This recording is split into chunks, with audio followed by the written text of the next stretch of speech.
they unmake what I was, before they unmake what I was a thing that could be known. I was a thing that could be known, but only without love. But only without love was I a thing that could be known. Was I a thing that could be known? Before they unmake what I was, before they unmake what I was made for this. In this triangle of stars there will be pain and breathing. If there's fear in your heart, that's the first sign that you're not leaving. I'll sing out my defiance as I rend the cage of my spine. Set my feet upon a path that no map could define. I'll be faster than lightning, deadly as a kiss. When I chase you down, I will know utter bliss. I will flutter over water with my wings at last unfurled. Someday I'll be big enough to hold the world.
When I come back, there will be blood, and I will know the secret shapes of the elder constellations in the colors I've never seen.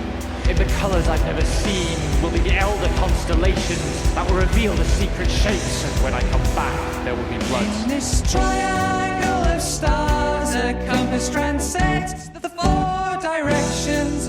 For a politics of fortune far much older than elections. Your ideals of half at home sweep before our revolution. As we finally become your problem with no solution, I'll be faster than lightning, deadly as a kiss. Your flesh will know the teeming of my metamorphosis.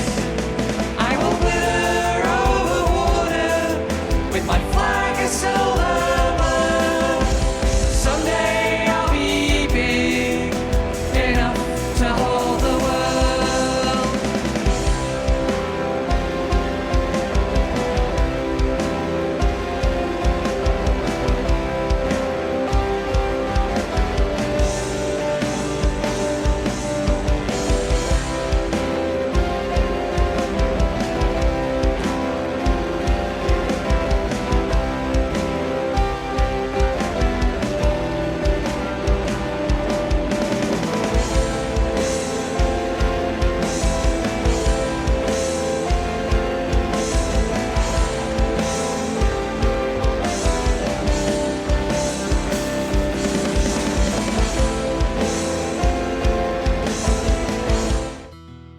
Hello everyone. That wasn't supposed to be Greetings. visible at the start of the stream. I forgot to turn it off.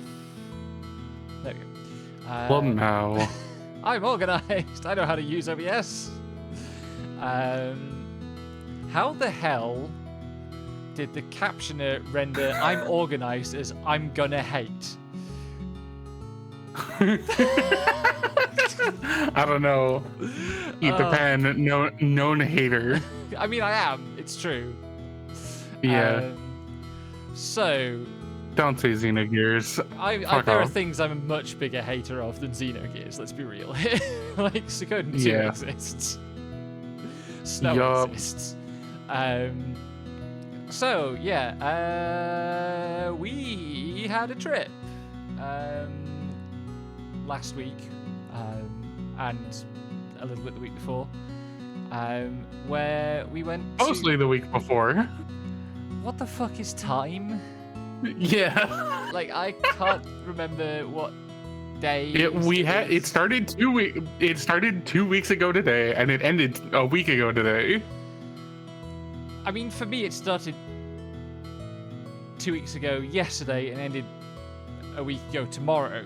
But yes, British debuff. British debuff. Hit her with the British debuff. fuck off. Throws a blue shell at you. The things I endure.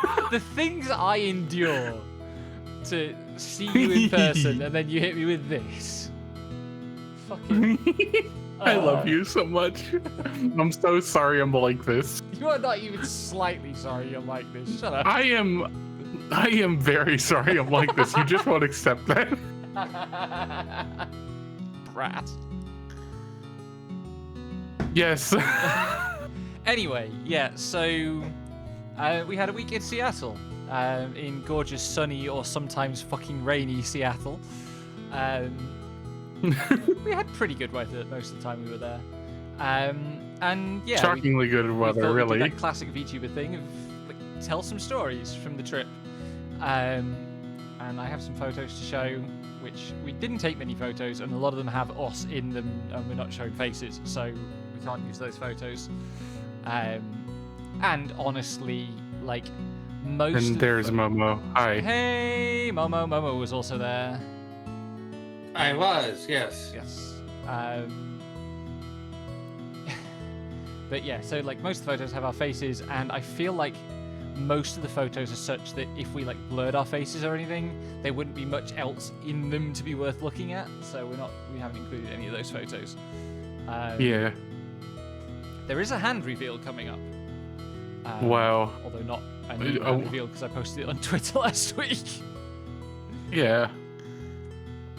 Anyway. But this is going to be archived for people who missed the week of. Yeah. Should we just go straight into photos? We can do that if you'd wish. You're the MC here. That's true. So I've put these in. I can't remember the chronological order well enough to be sure that I've got them in chronological order. I put them in an order that I think makes sense, which is not often a good barometer of what orders make sense. But like, we'll see. So I will move myself out of the way a bit so that we can actually see these photos. That's just the splash that I made. So I want to start by telling the story of this image, which I did post, but like this was so. Before flying to the US, I stayed overnight in a hotel at the airport I was flying from, just to, one less level of faff on the day. But I got to the hotel, and this was on the lawn outside. I don't know how legible it is on stream, the sign, but it's a bunch of chopped logs, basically, with little holes drilled in the end. And it says, all bugs are welcome to check in. So I guess this is some initiative to like promote insect growth and so on, which was a very nice thing to arrive to a hotel as a bug, even if I'm not a tree trunk living kind of bug. But the detail that I'm just having some sort of disagreement with my web browser, so I'm going to try and I had to reload. on my phone. I had to reload the page because it started lagging as soon as you brought up the photos, and I just dear. Cool, great website, indie company, etc. No, it just wouldn't even load the stream for me. Besides the chat, Yes. that was working, but the stream I wasn't. love it when technology works. Yep, we're having a very functional stream. I've had to reload the stream like 4 times now because it's just not working. Thank you, Twitch. That sucks. If you can hear us in the chat, say thank you, Twitch. That's technology. I hate working, says Doll. Fair cop. The only kind of fair Okay, cop Doll is can that shit. hear us. That's the important part. It may be having a problem with my ad blocker as well. It may also be having that, yes. Anyway, the detail I wanted to highlight on this, so the hotel was a DoubleTree. If you look very closely at the sign, it says it's a TripleTree hotel, which would be an incredibly cute detail if there weren't very clearly 4 logs there rather than 3. Yeah. But I appreciated it, and it was like, after stressing like mad about this trip, because I get super stressed about travel, even if like the meds are working and I got less stressed about travel this time than ever before, it was just a really cute thing to arrive to, and I will definitely be staying at that hotel again when I need to fly from that airport again. Just 'cause it was so like, okay, I can do this kind of moment. It was like, oh, maybe things are going to be okay. And then the next day I had to fly, and I mean... Oh, let's not forget you were in a meme number room, and you decided to keep that up. Oh, right, yeah. So at that hotel, I was in room 117, which obviously is John 117, Halo's name. Master John Halo's name. John Halo's number from the Halo games.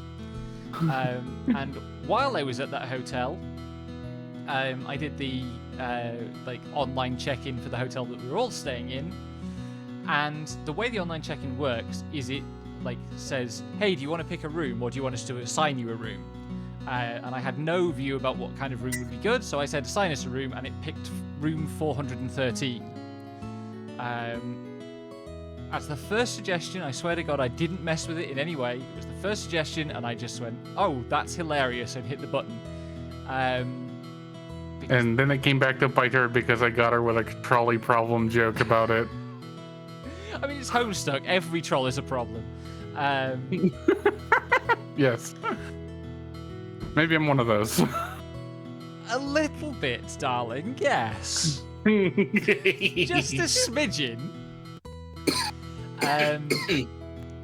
So, anyway, yeah. Meme number readers. We were stalked all fucking holiday by the number 413.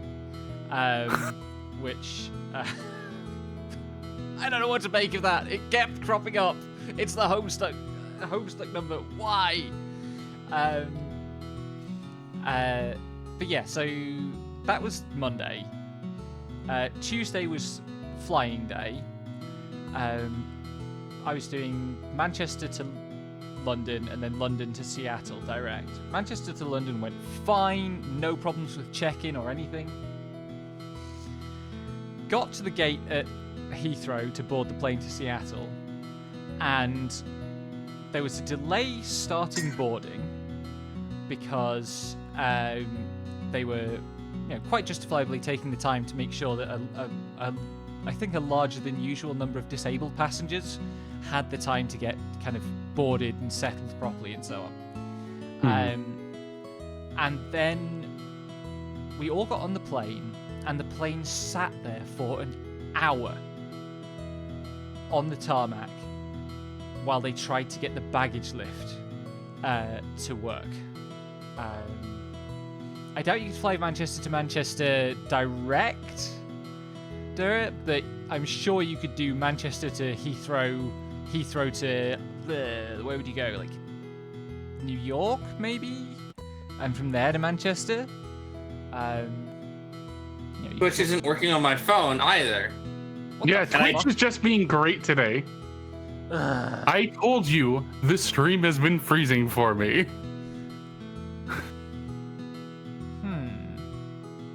It is not your fault, indeed. Yeah. It's also not your fault. Yeah, Momo. No, I'm not doing anything. Like, I literally just did a fresh install of Twitch on this phone just now to load Twitch on my phone. I don't have ad blockers on my phone. It's just being... There's nothing that I could be responsible for here. Yeah, no. We picked a day to do this, I suppose. It was basically the only day we had, because I'm away tomorrow. At least it's working fine for some people. I'm glad it's working fine for you, Dura. Anyway, we sat on the fucking tarmac for an hour, and planes on the tarmac get really hot. It was so stuffy. I mean, the chat is working, which is actually the function that I need to be working anyway. Yeah. I don't need to see the pictures. I was there. This But is You true. weren't there for all of them. You weren't there for all of them, but you were there for most of them.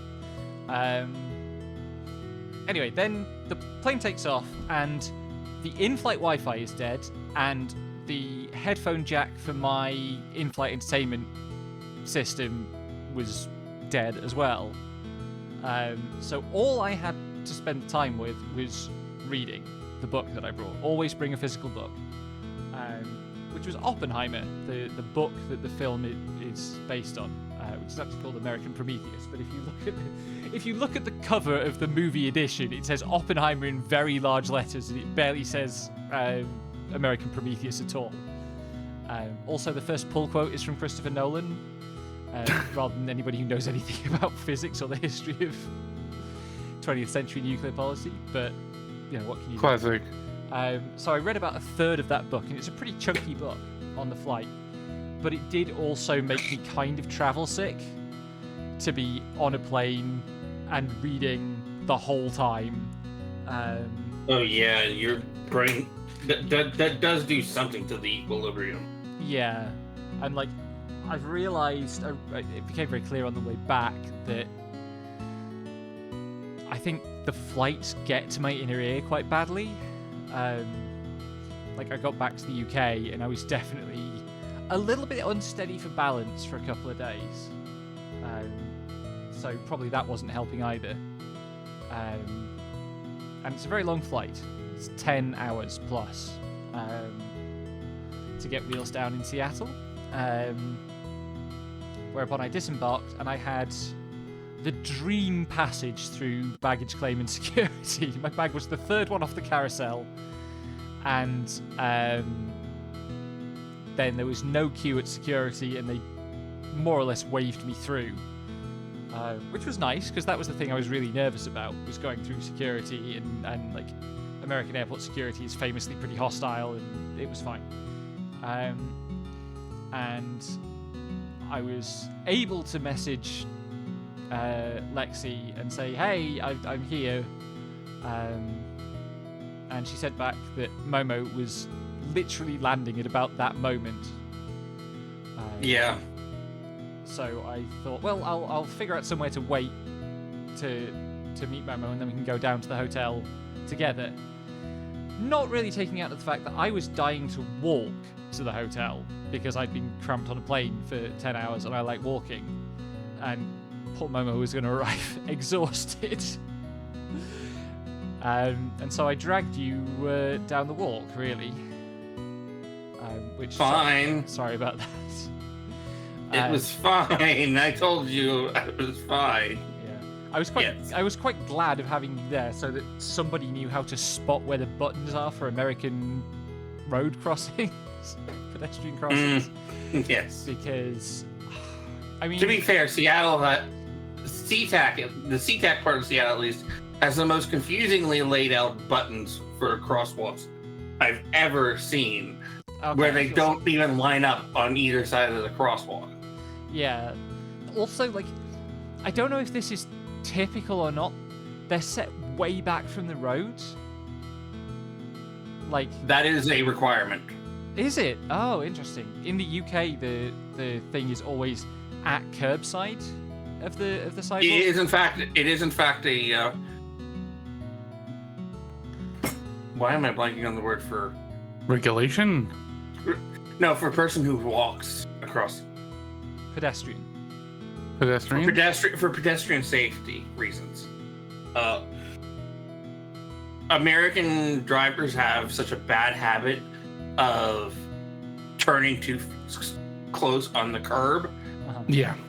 that for pedestrian safety regulation reasons, buttons like that have to be placed a certain distance back so that the cars don't run into, so that people who hit the buttons aren't in danger of being hit by a car.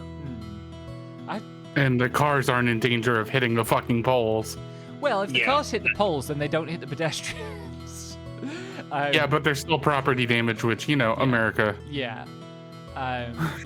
Anyway, yeah, so we navigated the walk is super simple once you get out of the airport, which I did manage to mess up getting us out of the airport and take us up the wrong path. Yeah. But, like, once you get out- Meanwhile, yeah, like earlier in the day, I had arrived there. Nika had arrived there. We met at the bus lane, and we caught a shuttle to the hotel because there was a shuttle.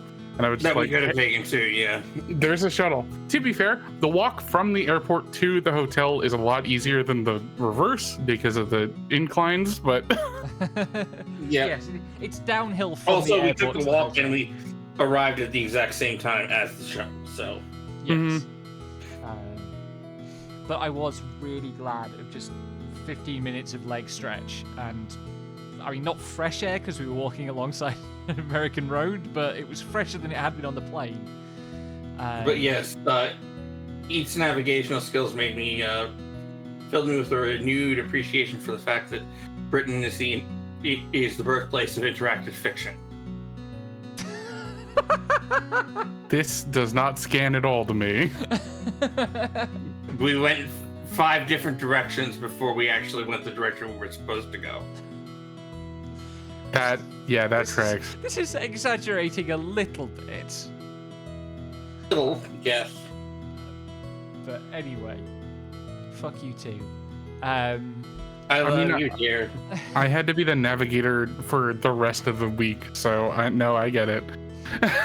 Like, all your I cars didn't go mind. the wrong way and your roads are fucking miles wide, okay?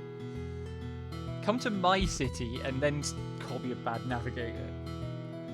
I will. I will. You bloody well won't, because I do not get lost in this city at all. Yeah, because it's too fucking small. How can you get lost? American cities are terrifyingly big. This is one of the first lessons I learned. The second day we were there, Lexi and I took a train uptown to see a friend of mine, and it was like 20 miles, and we were still in the same city. And I realized I haven't actually done this, and I could do it now, but I'm not going to. That 20 miles from where I'm sitting now is almost all the way to where my mum lives in the next city over by UK standards. There's like an entire farming plain in that 20 miles. Yeah, and to be fair, I moved 20 miles from where I last lived, and it's still significantly different. It's just that America has a lot more room for cities to fucking balloon like this. Yes, yeah. Like, what I have learned is that big American cities are all like London, which just goes on and on and on and on.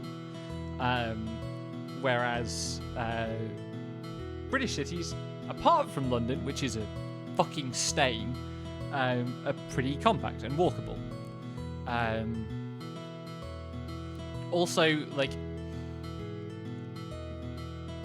I think I almost didn't jaywalk at all. Though I can remember one time where I crossed a road and then I realized, wait, I'm jaywalking. I have a suspicion that she would find Boston very comforting. I mean, I'm sure there'll be an opportunity to find out at some point. But yeah, like, crossing the road whenever you can is just a thing that you do in the UK. Like, technically we have jaywalking rules, but nobody has ever cared about them, and they aren't really important for safety generally. Whereas I can really see why the US is a bit tougher on jaywalking. I mean, it's either the laws or the fucking cars are, and you'll get hit by them, and it's just like, Yes. no one wants that, so... Yeah. So yeah, like I did learn. I learned to respect the American roadways more or less. There were only a handful of times where I was like, if this was the UK, I'd jaywalk that. I mean, there were multiple times while we were walking where I was like, if I were not with a group, I would be jaywalking right now. But I have what is an American city girl's indifference to the possibility of bodily harm coming to me from a fast-moving vehicle. Yeah. Respect in the sense that I respect the risk of getting COVID, doll. Like Not earnestly not held in the sense- respect. in any Respect sense for of the riot. danger. Yeah. Respect it like you respect a bear. Yes. And I respect bears a great deal. Unlike dear friend Ted, who on moving to Vancouver and discovering that sometimes bears just walk into the suburbs in Vancouver, was like, I'm gonna go and meet a bear. Don't do that. Yeah, no, don't do that.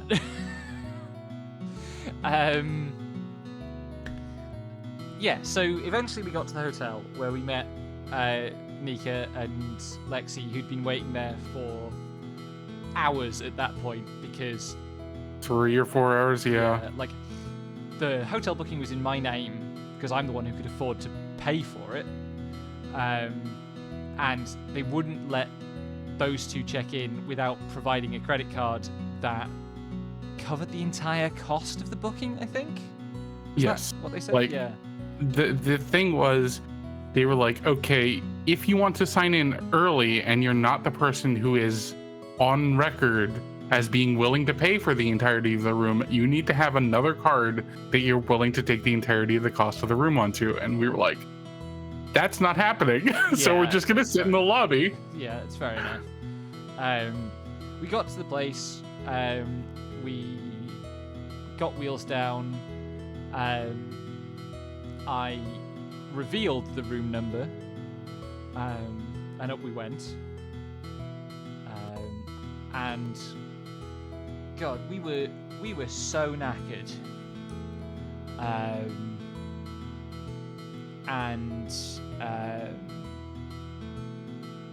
I mean, we ordered pizza, and I was so grottied up from the flight that I managed about 2 bites of the pizza. It's better than 0. Yeah. Which is why we ordered, just like, we need to get some food in us Yeah. because all of us are kind of feeling like shit, but we need to remember to eat Yes. or we will feel worse tomorrow morning. Yeah. Which is, I ended up being just like, okay, I'm going to be the executive function for everybody. What are we getting for dinner? Yeah. And I figured out how the shower worked. Which, oh man, that shower was.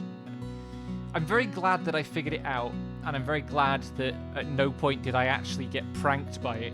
But there was the distinct risk of stepping into that shower, turning it on, and immediately getting blasted with a high-pressure hose of cold water. Hey, here's my hot tip. That shower pressure was not high. It was It was not. It was a much higher pressure shower than mine. That's a shame for you. But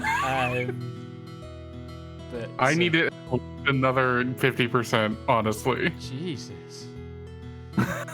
Like, I got in the shower and it was like, oh, that's a nice massage. The pressure was okay. I wished it was hotter. Yeah, it didn't like, go, it didn't I'm go also- super hot. I was also like, wow, my shower at home goes hotter than this, but I'm pretty sure the hotness I want, the heat I want, is like a customer danger risk, so Yeah. they can't let us get that hot. Yeah, there might be some of that. Anyway, I asked people, because it was one of these where, like, it's a tap shower switcher, and you pull the thing up to switch it to the shower, and you drop it down to switch it back to the tap. And I need to ask everybody to please make sure that they put it back down at the end of showering, and the only person who forgot was Momo. What? You definitely forgot at least once, babe. What did I forget? To switch the shower back to tap mode after you finished. Yeah. Yeah, the like I made sure to do it at the end just because, like, I also like double The shower checked has a everything. tap mode? Yes. It has a faucet mode for the bath. Oh. Oh. Right. Yeah, no, I double checked that every time I got in. Also, Nika has it right. I don't have enough heat tolerance for that. Like yeah. for everything, I need to operate in a very narrow temperature range. Yeah. Crazy how you can say that and still be so hot. Ha ha! Thank you, dear. It's very sweet of you to say. I was like this all week too. It's true. We extremely were like this all week. Like we were, our dynamic on stream, it's exactly the same in person and just as insufferable. Yeah. I especially felt that when we went to go see your friend, and I was just like, "Oh, I'm so sorry. I have not met you in person, and we haven't really interacted with you, and I'm sorry. I'm just like this." I'm sure Joyce's didn't mind.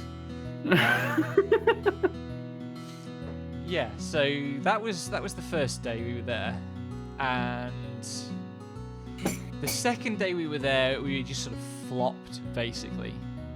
Mm-hmm. We had very expensive breakfast at the hotel, where it was like Yep. $25 a person for the buffet. It's a nice buffet, but $25 a person is pretty steep. So we decided after that we were going to get Denny's for breakfast every morning, which is its own saga. We spent so much time in that Denny's, and then hot waiter. Shut up.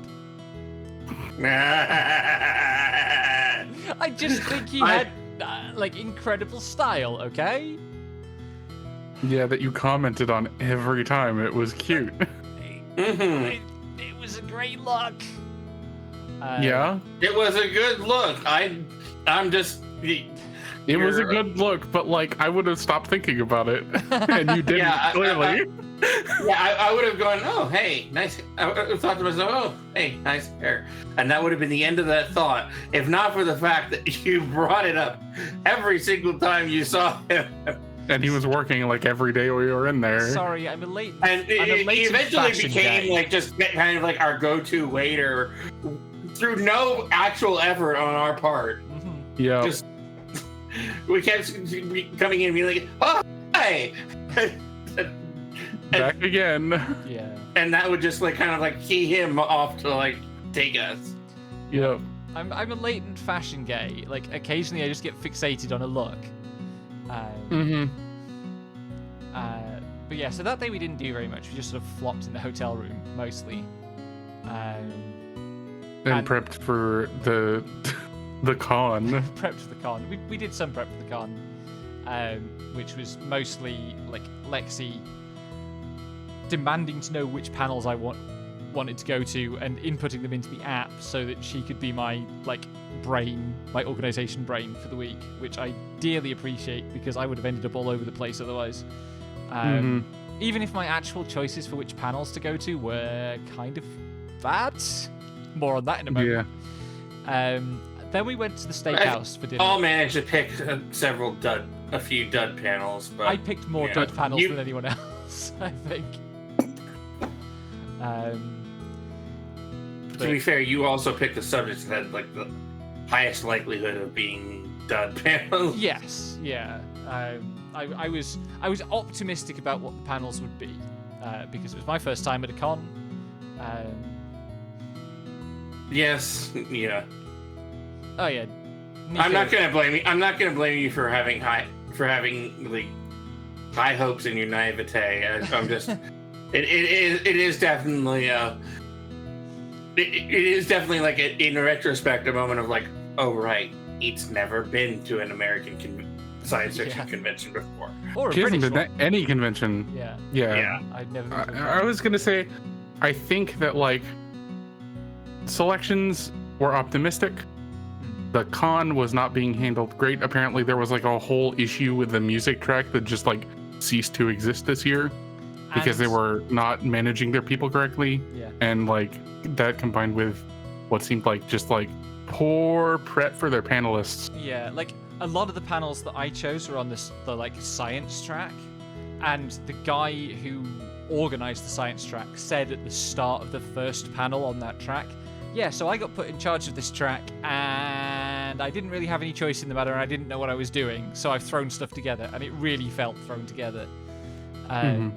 I think all the really good panels we went to were not in that track. I learned a lot from some of them still. Like I got some stuff, like some of the panels I got out of them, the stuff that I wanted to get out of them, but some of them were not good.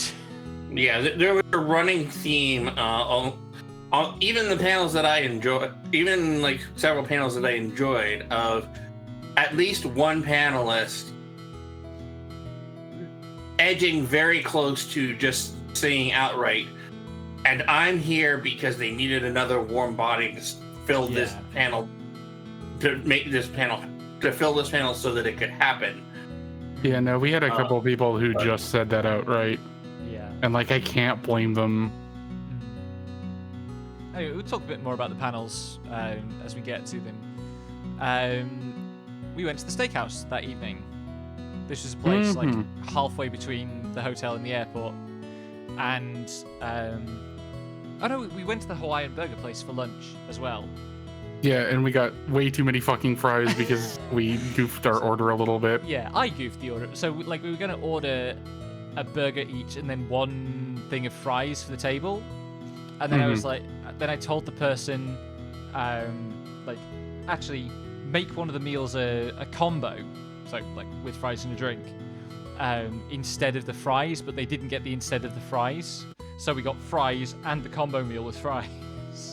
Yeah, I have a picture of that, but it's just like, there are way too many crinkle cut fries. They were good fries, but I mean, they were okay fries.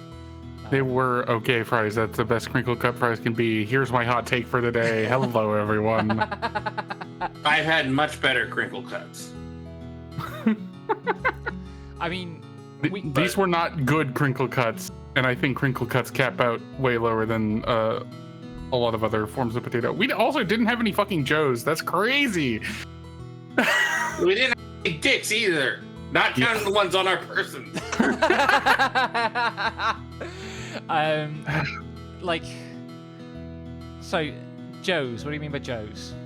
JoJo's. Oh, right. Potato yes. wedges. Seasoned potato wedges. We talked so much shit about getting some of those, and we just never did. Yeah. But yeah, so... We probably would have on the last day if we hadn't all collectively decided that we're not doing anything. We might have done. Yeah, also, we'd have to go find a place that was like, here's a grocery with an in-store deli to get some. Yeah. Which I kind of would have fucked with, honestly. Yeah. I normally do not try to avoid taking shit from Americans about British food, because I think of all the nations on Earth, the nation with the least legroom to take the piss out of British food is America. That's crazy. I will give you that the standard of fries puts fries available in Britain to shame. And the only fries that I can get in this country that I still regard as good are the ones that you get at actually good American chains that put an effort into bringing over the American stylings properly. Hey Jubes, thanks for coming by. Like, Five Guys over here have good fries. Everywhere else that I thought had good fries does not have good fries, because now I have been to America and had American fries in actual America, and it's just so much better, and it's going to ruin me for takeout for ages. Sorry for ruining your standards. Yeah, like everything else, like I can get quality that I'm fine with over here, but I'm going to miss the fries. I'm going to miss the fries. It's maybe a good thing that I didn't inflict the Joe thirst upon you, because damn. But I mean, the fries at the steakhouse were great. The fries at 13 Coins were also great. To the point where I had to drag your plate away from you so you didn't keep eating them. Yeah. Other themes from the trip, I can't finish American-sized meals. Like, I know I'm all about eating, and I love my eating. I do not have a very big stomach. Yeah, you're a bug. Like, I still burn through food pretty quickly. Like, I have a high metabolism, but not a big stomach. And so I think I finished 3 meals total out of all the meals that I ate on the trip, and 2 of those were breakfast buffet meals that I was serving myself. But yeah, so we went to the steakhouse because it was there and it sounded interesting, and because Tara wanted to know more about the Monster Burger. Yes.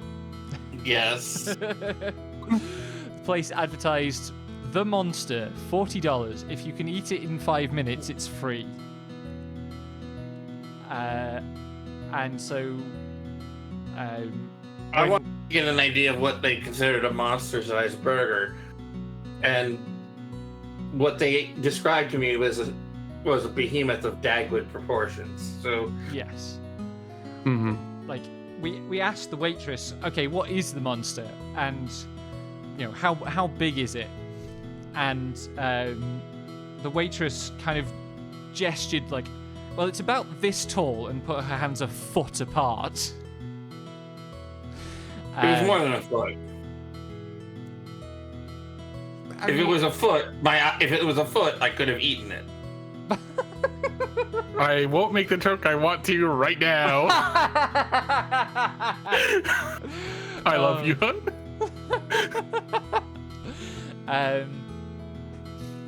Anyway, like it was going to be a fucking big burger, and even had you tried, like, I don't know what they would have done to measure the 5 minutes. I would have ordered them not to measure it. If you'd ordered it and brought it, I would not have let you do the 5-minute challenge. Yeah. I think literally it would have just been our waiter going, okay, I'm holding a stopwatch. Yeah. You're going. There would have been like a timer. Yeah. I would have prevented them starting the timer. I would have started the timer for myself. And I would have kicked you. I would have taken the kick, but I would have done it anyway. I'm not Kick you allowing for you to 5 try to minutes eat straight. the Monster Burger in 5 minutes. If we go back there, I will buy you a Monster Burger, provided you are not going to try to eat it in 5 minutes. It sounded like it was going to be $40 worth of food. I don't mind paying $40 for $40 worth of food. Yeah. I don't want my girlfriend to do that to her gullet. Yes, dear? Just saying, I could try. Yeah, and you would fail, and she doesn't want you to choke on the grilled cheese on the way down.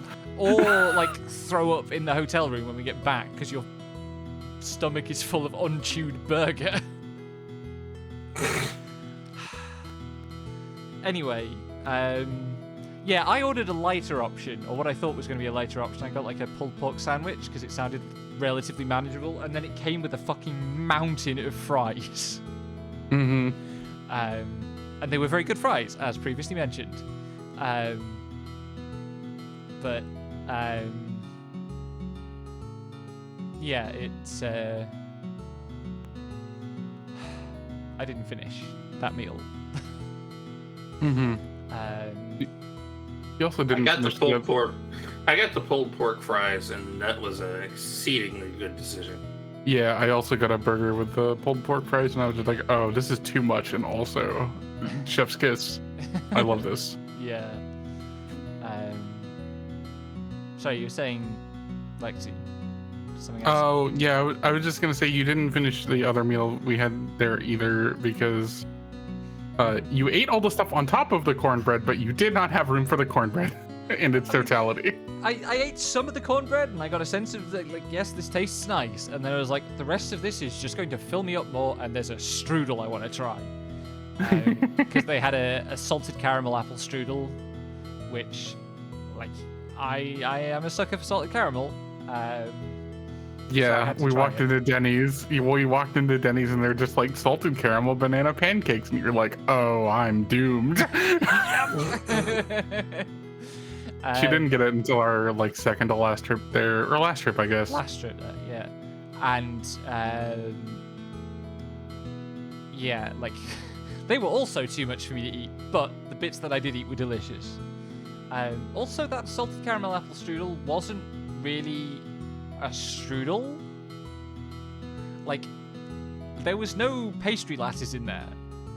There was pastry, I think, somewhere. Yeah, the But- the problem with most people don't finish meals at American restaurants is we didn't have to wait to like reheat anything, Yes. which was the biggest problem. Yeah. Like if we had a microwave in the room, we would have been insane. But also, like there wasn't one on the floor either. Yeah. So whatever we had would have had to been eaten cold. Yeah. I mean, I can imagine your mother next year bringing bringing a microwave. Christ. Lexi's mother, Lord love her. Someone has to. Kai loves her. Does he though? God. Lexi's, Anyway. Lexi's mother, who's kind of like is responsible for this whole trip because she asked Lexi like ages ago if Lexi wanted to go to NorwestCon, and I I heard, vented about this, and you were like, "Oh, an opportunity." I was just idly kind of thinking about it. I was like, well, you know, would that be a good occasion for me to go over and like meet Lexi for the first time ever? And I costed it up, and it didn't look too bad. That was where the whole plan sprang from, basically. Yeah, the lexicon Yes. scheme. So it was Lexi's mom's idea to go to this con. Not only did she bring 2 dogs, one of them a Newfoundland the size of a small bear, because that's what Newfoundlands are, she also brought her own coffee machine. Yeah, she brought a whole ass like deluxe Keurig. She was not Because willing she to was- accept hotel coffee. Yeah, that was a thing. You know, to each their own. Yeah, she also was like more prepared with a shit ton of snacks than we were.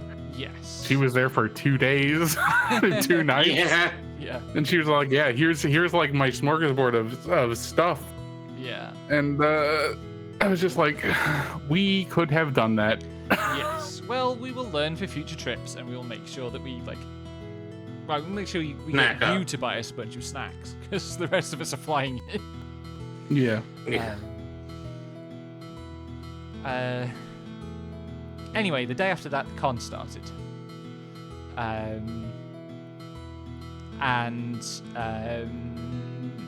Various things happened. Like I say, we went to a bunch of panels, many of which were not all of which were disappointing. Mhm. Where did I put it? Paulo's feeling.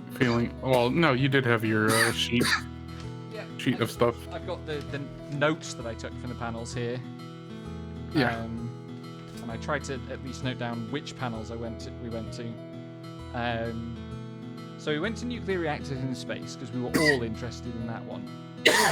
And I have a bunch of like notes from that are just useful facts for me as a sci-fi writer. And I remember it being quite a good panel because it was mostly pretty technical.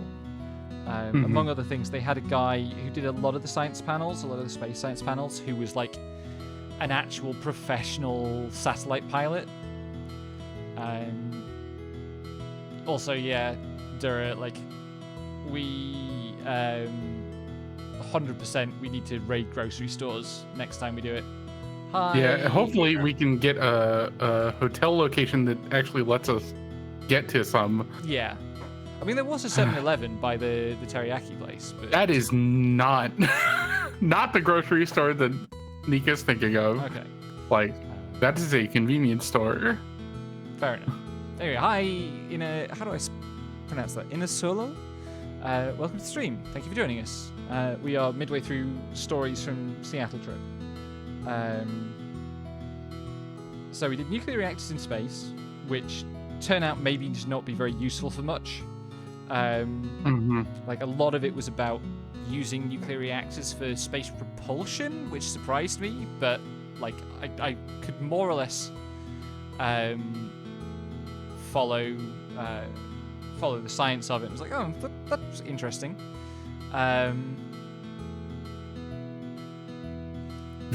Yeah, we haven't migrated to a new picture in a while. Well, it's because the next picture is the Dark Souls RPG book, so we haven't got to that in the story yet.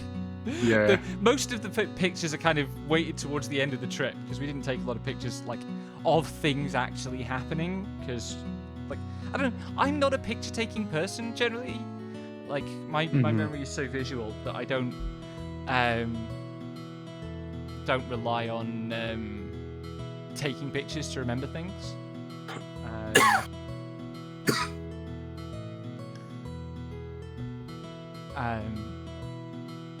Oh yeah, next time Lexi can drive. Because next time you'll be licensed. Won't that be exciting? Hopefully. We can It's drive something in to work on. your monocar. Yep. I am gonna commit to that stupid name. Good. I'm going to buy you a bumper sticker of Monica. I will get one from somewhere. That must exist. Surely. Anyway, panels. Yeah, panels. The next one we went to was I Wrote a Song for My Story, which was lots of fun. I have no notes from it. You were too busy being in it and listening to folks talk about their different approaches to stuff. I wanted to go to that one because so I'm starting a web novel that will start releasing in early May. And I might plug that later this stream actually because I've got all the stuff to plug it now.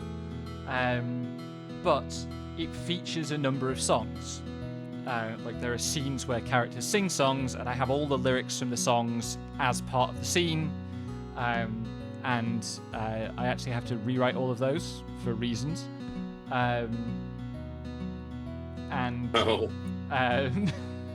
So I wanted to get some thoughts on that. And also, this is kind of unrelated. I can't remember whether I ever talked about this on stream.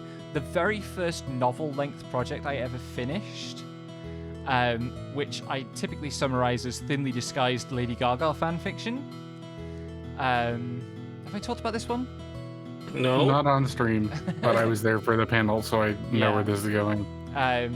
Which I have always been too shy to show to anyone, partly because it includes a bunch of sequences where I wrote like lyrics and also described the music videos.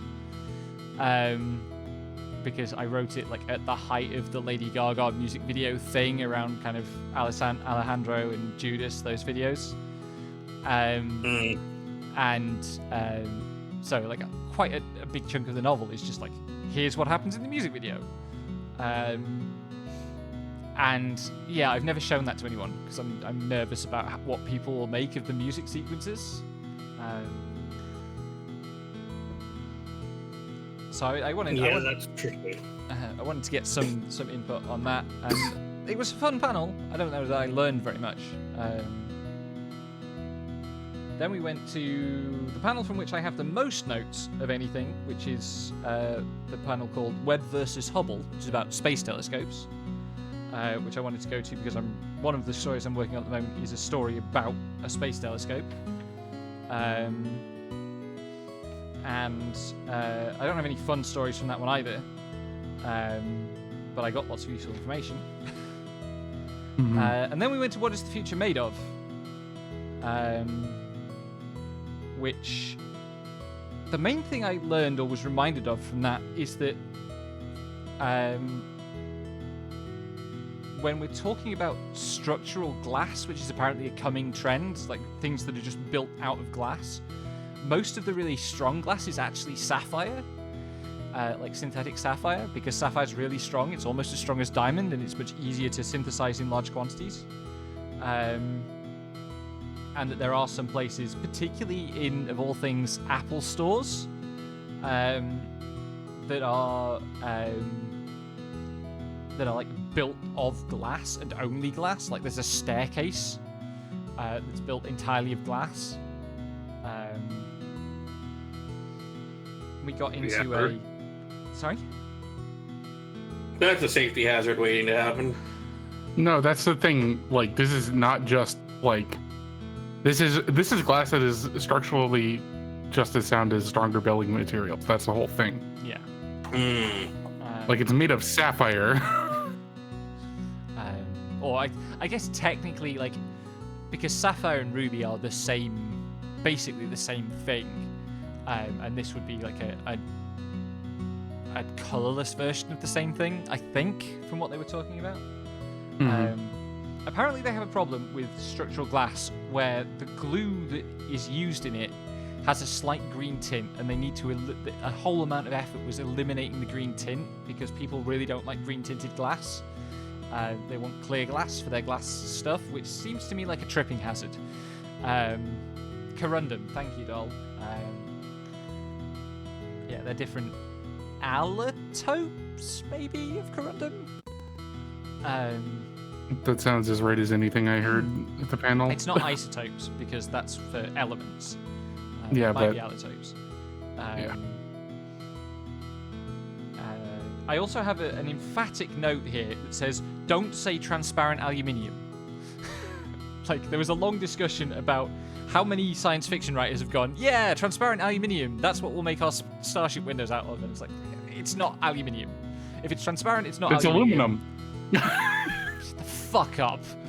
Yeah. I was so glad there was a Canadian person on that panel who knew how to pronounce the damn word correctly. You mean incorrectly. I mean correctly.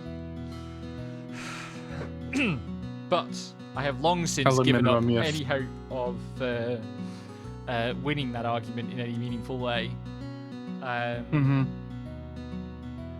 Then we went You're to... not winning a lot of arguments with me. Anyway, continue. Never win arguments with you. You're impossible.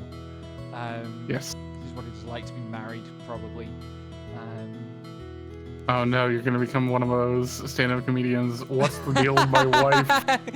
I mean, I am, like, as recently discussed, a mom who is also kind of a dad. So yes, that kind of is the vibe for, like, that's the best case scenario for stand-up comedian cracking jokes about their wife, is that lesbian archetype. Yeah, and also British, so you got that going on for you. I actually hate Love stand-up you. comedy jokes about wives. They're Yeah, so that They're bad. everyone does except for the fucking straights, Yeah. which don't matter because yeah. who the fuck wants to listen to straight comedians? Come on now. Yeah. We went to a panel called The Non-Human Eye of the Beholder, which was like, so I thought it was going to be like, about like monsters and aliens, but we spent quite a lot of time thinking about inanimate objects and how they might perceive humans, which I liked. That was really interesting, and there was a person on the panel who was talking about all these stories where she'd written from the point of view of like a door or an organ or like all sorts of weird stories. I was like, yes, this is the shit. I like this. So all I have as notes from that panel is just like a list of like books and authors to look up. That was also the panel where one of the panelists was like, yeah, wouldn't you be mad if you were a Chihuahua and you used to be a wolf and you got like domesticated? and one of the white lady on the panel was like, I have a Chihuahua. My Chihuahua is tame, and he's just like, it looks at your throat while you sleep. That was so She lost her shit. A stone cold comeback. It was so good. But yeah, like the hypothesis that small dogs are particularly angry because on some like genetic level they remember being wolves and they realize how domesticated they are. As Dura points out in chat, there was also a discussion of whether children are a non-human beholder, whether we need to like, the serious point there was when we write from the viewpoint of child characters, do we need to rethink how we write? Which obviously we do, because you should do that for every character. The phrasing of are these children not actually people could maybe have used some work.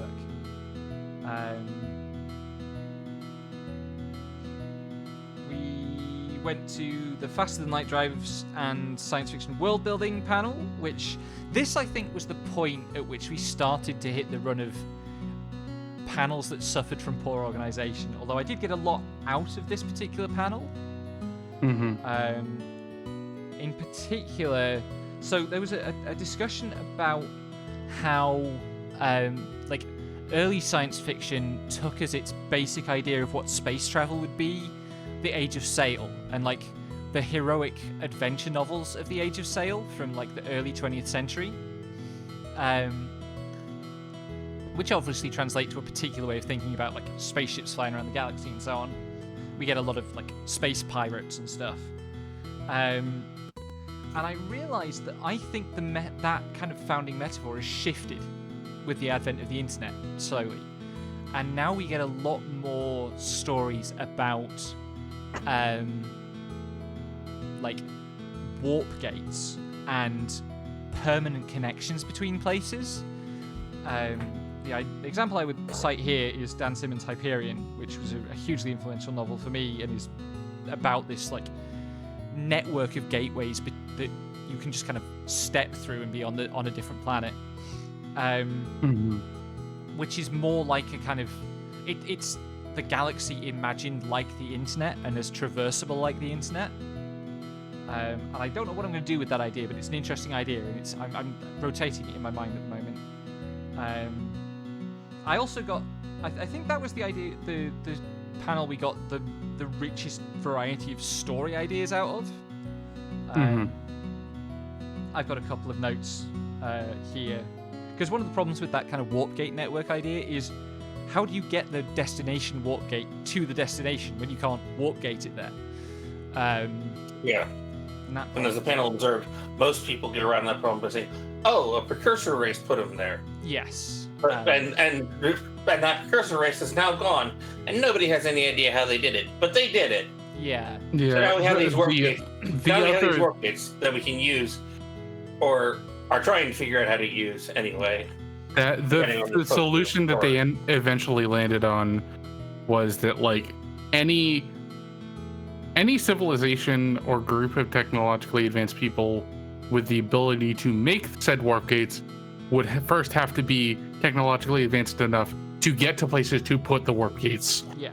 Which is its own thing of like, okay, now you still have to figure out how they got there if you want to. Yeah. If you want to, anyway. Yeah. Yeah. I mean, there are ways to do it. So the Dan Simmons solution is they have other forms of FTL travel, but they're not as fast as the gates, so it's still advantageous to build the gates once you have FTL travel the gate to the place. And yeah, there are the idea of you have the gate on a like regular speed starship, and people can commute to work on that ship from Earth because there's a gate there. There's a gate there. That's one of the things I've noted down. That's as a fun one. Then we went to Biology of a Monster, which that is the next day. Was it next day? We are. Okay. Yeah, we are on Saturday at this point. Right. Okay. I mean, Biology of a Monster is the last one I got on this piece of paper, and all I want to say about that one is it completely disintegrated. Like, it was not well organized. Cool topic. I mean, it disintegrated in the most entertaining ways possible, which is the best. Because if you want a panel to disintegrate, you want the panel to disintegrate in exactly the way that panel disintegrated, because everyone involved was absolutely engaged in the topic. Yes. That was the panel where I ended up shouting, what was it? How heavy is your skin? How heavy is your skin? How heavy is your skin? Turns out, 5 to 10 kilos. Like, the skin's pretty heavy. Yeah. I got in trouble because I was about to ask, well, are you talking about how heavy it is when it's still on you, or how heavy it is once it's had time to dry? And yeah, you timed that poorly. Anyway, your notes are also out of order, because that's definitely the next thing we went to after drives in SF World Building was the fucking bamboo. Oh my god, the bamboo. I don't have any notes at all on the bamboo. That's why. Yeah. Because my notes on the bamboo are Momo hit herself over the head with every piece of bamboo she could get her hands on. And they passed around samples. Piece. I hit myself over the head with every piece that was meant to hit someone over the head with. This argument has been going on for Of 2 which weeks there now. were 3. Of exactly There were how many 3. exactly how many pieces Momo hit herself over the head with. She hit herself over the head with multiple pieces of bamboo. More than 0, more than 1. Yes. It was 3. More than 0 and more than 1. Too many. This is why we're not taking you to any of the other panels about weaponry. And why we're not letting you buy the Monster Burger, because you will just inflict things on yourself. Yes. The selling point of those pieces of bamboo was how hard they could hit someone. You did not need to hit yourself in the head with it. You have other appendages with which to test the feel of bamboo. You used your hands, woman. Yep. I did use my hands to swing it at my head. You're an idiot. God damn it. It was so in character for you, though. Incredibly. Anyway, yeah. I didn't hit myself very hard. I just hit myself hard enough to test what he was saying was true. You can tell these things. I could tell how much it was going to hurt if I hit someone with it by smacking my palm with it. I cannot. My hands possibly. are numb from years of being a line cook. You I also have legs. Didn't even feel the need to empirically experiment in this case. I was quite prepared to take the presenter's word for it that bamboo makes a good club. Yes. Also, like, the tallest bamboo ever cut is like 300 feet tall, and bamboo grows to its full height in a season, which is fucking absurd to think about. Like, some of the statistics that were given about bamboo in that panel beggar belief. Like, even, See, I'm just like this. I have been the internet and, school kids being weird about stupid facts they found online. fair. Means I have heard, oh yeah, there's this thing called bamboo like torture where they just grow bamboo into you, and it's fast enough growing that they can just fucking do that as a real threat to your life before dehydration gets to you. Yes. That's fucked up and true. Yeah. Well, I mean, like the guy who was giving the presentation said he's one of the species of bamboo that he plants. Like, it grows fast enough that you can measure it in the morning and then measure it at lunchtime, and it will be visibly longer. Which is fucking, like, I grew up in blackberry country. Brambles grow pretty fucking fast, but that's unreal to me. Yeah, no, like that's not just like a property of like one particular kind of bamboo. That's just all bamboo. Yeah. Grows fast enough that you can like watch it. You can literally watch the grass. You can literally watch it grow by the hour. Yeah. Which is cool. And that's why I wanted And to go to the panel scary. on bamboo, because it rules. And it was really nice to see like the new cut bamboo, and like there was a guy there who makes bamboo bows, and he handed around a piece of a strip of thin cut bamboo that would be laminated into a bow, and a bamboo bow, which I was like, please don't hand that round because people are going to draw it and then somebody will let it slip and injure themselves. Because you generally shouldn't draw bows unless you have an arrow in them. Yeah, otherwise you're gonna get whipped by the string. Yeah. Been there. Yeah, same. We have all done enough archery to have had that experience. Any archery. Yeah. That is the first thing that happens is you draw a bow, you're like, oh, this is cool, and then you accidentally let go, and you're just like, oh, fuck, that's bad. I don't know, my first experiences with archery were very carefully supervised so that I didn't do that, but... America. Yeah, it's true. I mean, that's true. You're That's true of high me school. too. That's true of me too, except I also kept shooting a bow long enough to whack myself with it good anyway. Yeah, I mean, See, this was just like a thing we did in the lazy PE class in high school, where it was just like, oh yeah, here's a bow. We're gonna try pulling on it so you can get a feel for the weight, and then it's like, oh, okay, you just slapped yourself on the wrist with this. Get used to that and don't do it again. Suck. Yeah, I mean, sucks to suck. Momo and I both did archery for multiple years. We didn't have anything that cool. Yeah.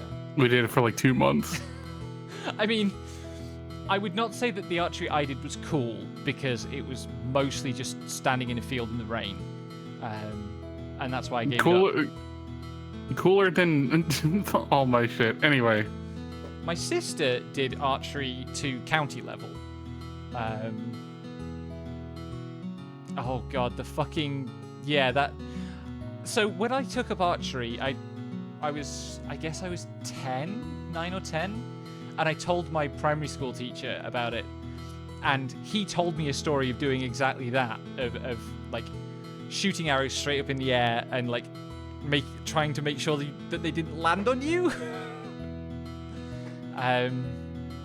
Which, it depends on the kind of arrow you're using. If you're using target arrows that are light shafts, the weight is not so much that they're going to do very serious injury to you if they land vertically down on you. But it's not going to be fun. Throwing rocks directly up in the air and trying to not catch them with your head vibes. Yep. Cis boys are not okay. Yeah. Anyway, we should talk a bit about other stuff we did at the con, because it wasn't just panels. We also there was a dealer's room. We spent some time in the dealer's room. One thing that was found in the dealer's room was the Dark Souls, the role-playing game rulebook. Yep. Which I bought. We sort of looked at it and we were like, are we going to buy that? We're definitely going to buy that. Somehow or other we'll end up buying this, so we might as well just get it out of the way. So look forward to reports of Lexicule playing Dark Souls, the role-playing game.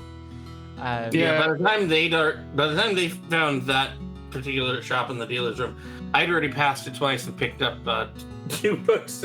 And then you came back and bought like fucking 4 more. Yeah. And then I came back. No, then I came back and bought 2 more for a grand total of 4. Yes, we patronized. We brought that shop a lot of business, because Dura also got the Crow role-playing game, the single-player Crow role-playing game. Yeah. Yep. Which sounded very fun. But I wanted physical copies of the books that I got for quite some time, and one of them I hadn't realized it could actually finally come out in print. Mm-hmm. It had been Kickstarted, and I was unaware that the print run had finally hit public. It finally hit public access. Mm-hmm. That would be Girl by Moonlight, which is a hack of another game that I got, Blades in the Dark, to let me do things like run if I wanted to run a Sailor Moon game, I could run it in that. If I wanted to run a Madoka Magica game, I could run it in that. Yeah. If I wanted to run Die Buster, I could run it in that. Mm-hmm. I love that's such a you swerve. Sailor Moon, Madoka, Die Buster. I get it, but also Rule of Threes. Yeah. No, it's such a me swerve, but that's also what the game itself literally lists as one of the things that you can run a game inspired by it in it. Yeah. Which I'm like, okay, you're talking language I understand. Yeah. Mm-hmm. We bought a bunch of other MISC stuff in the dealer's room, like Turtle Friends, which are these little 3D printed plastic turtles that were just on someone's 3D printing stall. Because we paused by it and we spotted the Turtle Friends, and we were we were all saying how cute they were. And then Lexi pointed to one and said, I like that one, so I bought it for her, and then I had to buy one for myself so that hers wasn't all on its own. And also because they were selling in pairs. Was that the one where they were selling in pairs? Right. Yeah. It was. Yeah, they were like 2 for 10 or something. Yeah, I have a little black one with shiny red flake. Yeah, and mine of course is purple with turquoise glitter in it. Wild berry turtle. Let's go. Yeah. We'll get to the thing. I also bought. Oh god, I can't remember the artist's name. But you remember that sticker that I bought? I don't remember the sticker. The like brain. No, orb. I remember the sticker. I don't remember. Simon G something. But yeah. Anyway, amazing artist had a stall there, and one of the things he had on sale were these like stickers of monster designs, and there was one I particularly liked, which I should have taken a photo of, and I didn't. One is on your laptop. Yeah, it's now on my laptop. When I said that was the one I wanted, he said, "Oh, I've got a misprint that's a bit larger than the normal sticker one. Do you want that one?" And I said, "Yes, let's go for it."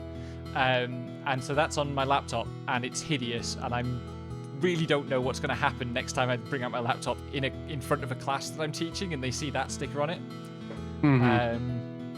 That's a surprise tool that will hurt us later. Yes.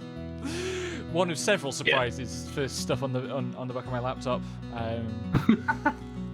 There was somebody there who was just selling off like sets of like books that she had owned that she now had better copies of that she no longer. So she was trying to clear space, basically. Huh. And from that, I managed to get a really very, very nice looking like Earth's collection of the first 3 Earthsea books. Ah, that's where those came Excellent. from, right? Because Yes. you also picked up a couple of things from the free library as well, didn't you? I think yes, I did. Yes. Yeah. A couple things from the free library as well. That was the first thing that for the con that was set up was the free library. The free lending library and lending. The Walk off with principle stuff. No one will. The principle complain. was take one, take some, leave some. Yeah. I didn't manage to finish the book that I intended to leave there for people to find. So I ended up just taking, which made me feel a little bit like a parasite. Well, because, I mean, the library ended the con but like larger the than thing, it started. I didn't feel too bad about it because the thing just kept growing in size as people kept like coming by and realizing, oh, I can offload books for people to read here. Yeah. And also pick up some fun stuff too. Yeah. I didn't And see. like there were some really fun things there that I had to physically stop myself from walking off with because I literally do not have the poundage capacity for my checked bag to take this. Yeah. Like there was an entire hardcover, like near complete but for Cytine collection of the early Merchant Alliance series by C.J. Cherry. Starting with like Heavy Time and Down Below Station and running through to 40,000 in Gehenna. And I just was like,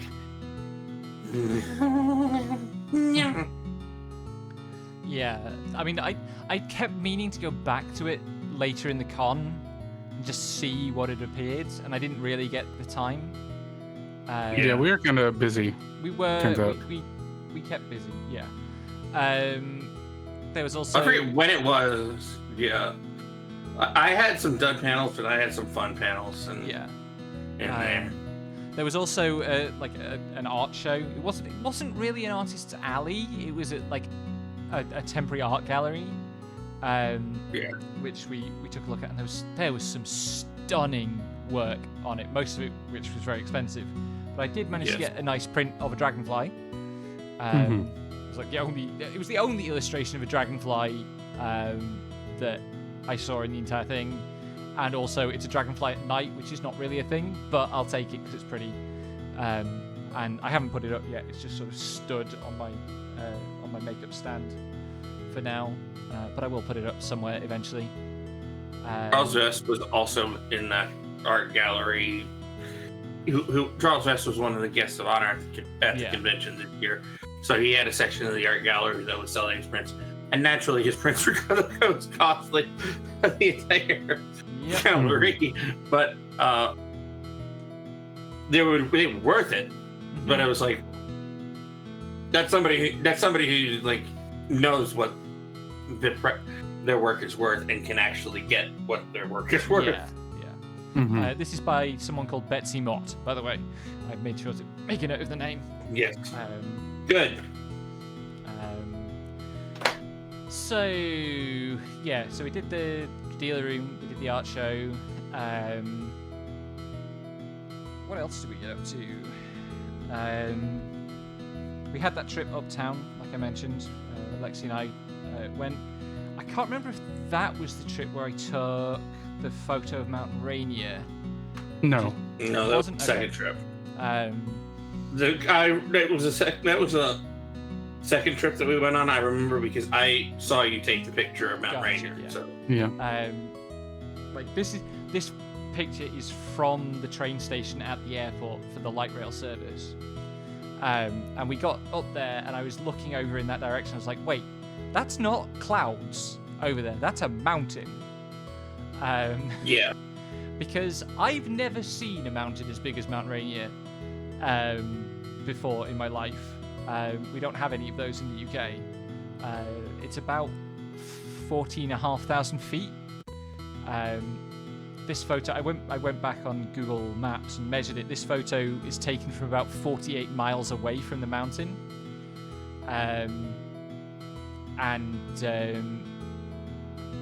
Like, we're not quite at ground level here. This railway was raised like probably 100 plus feet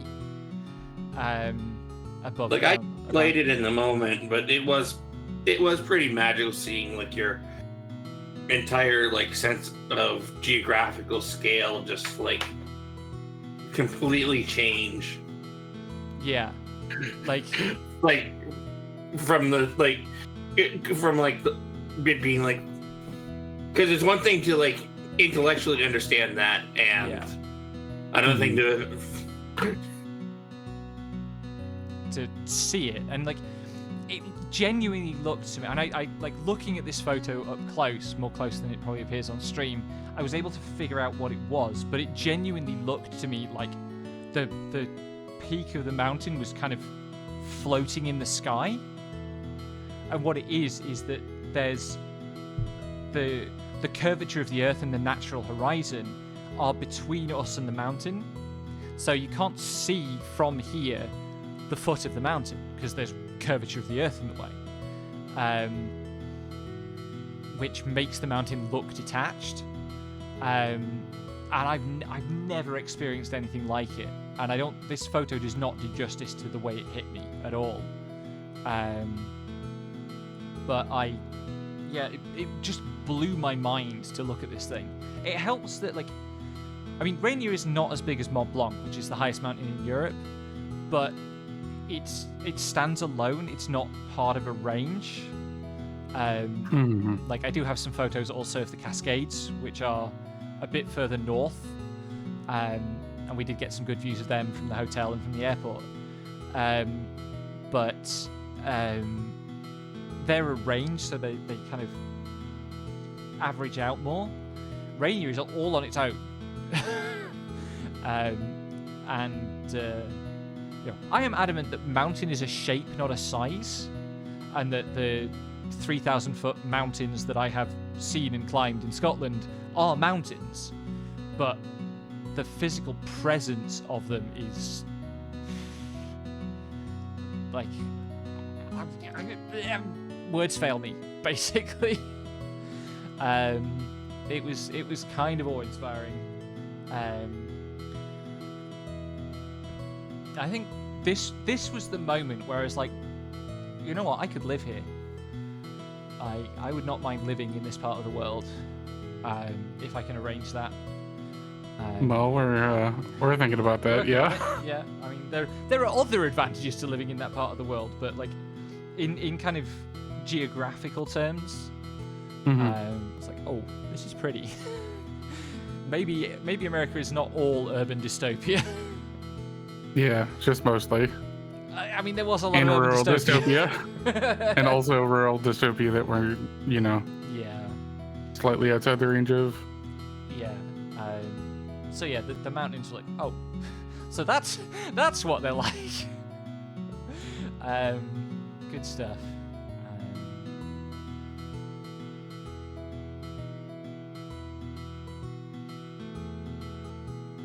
Yeah, so the mountains that I'm used to are the Coolin on the Isle of Skye in Scotland, which is the highest concentration of Munros, which is 3,000-foot peaks in the UK. And they are super jagged. They're black granite and they are very, very spiky. And you can stand at sea level and see all the way up to the peaks of those. And they are, bits of them genuinely look like a row of teeth. And they can be quite intimidating to climb, but you can go up them and back down in a day, whereas Mount Rainier is like a 4-day trip to get to the summit and back. Anyway, yeah, I wanted to talk about that because that was like,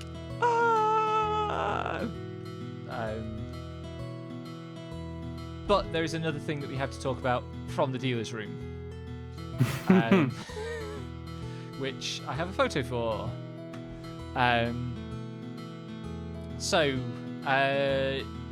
Lexi asked me to marry her as a co-host gag when co-host, Added asks. added Tumblr style asks. And I made a joke about how I was deciding not to ask her to marry me by co-host ask, whereupon she probably asked me to marry her by co-host ask, because we are massive fucking dorks. See, the thing is, if we get married, they're our bits.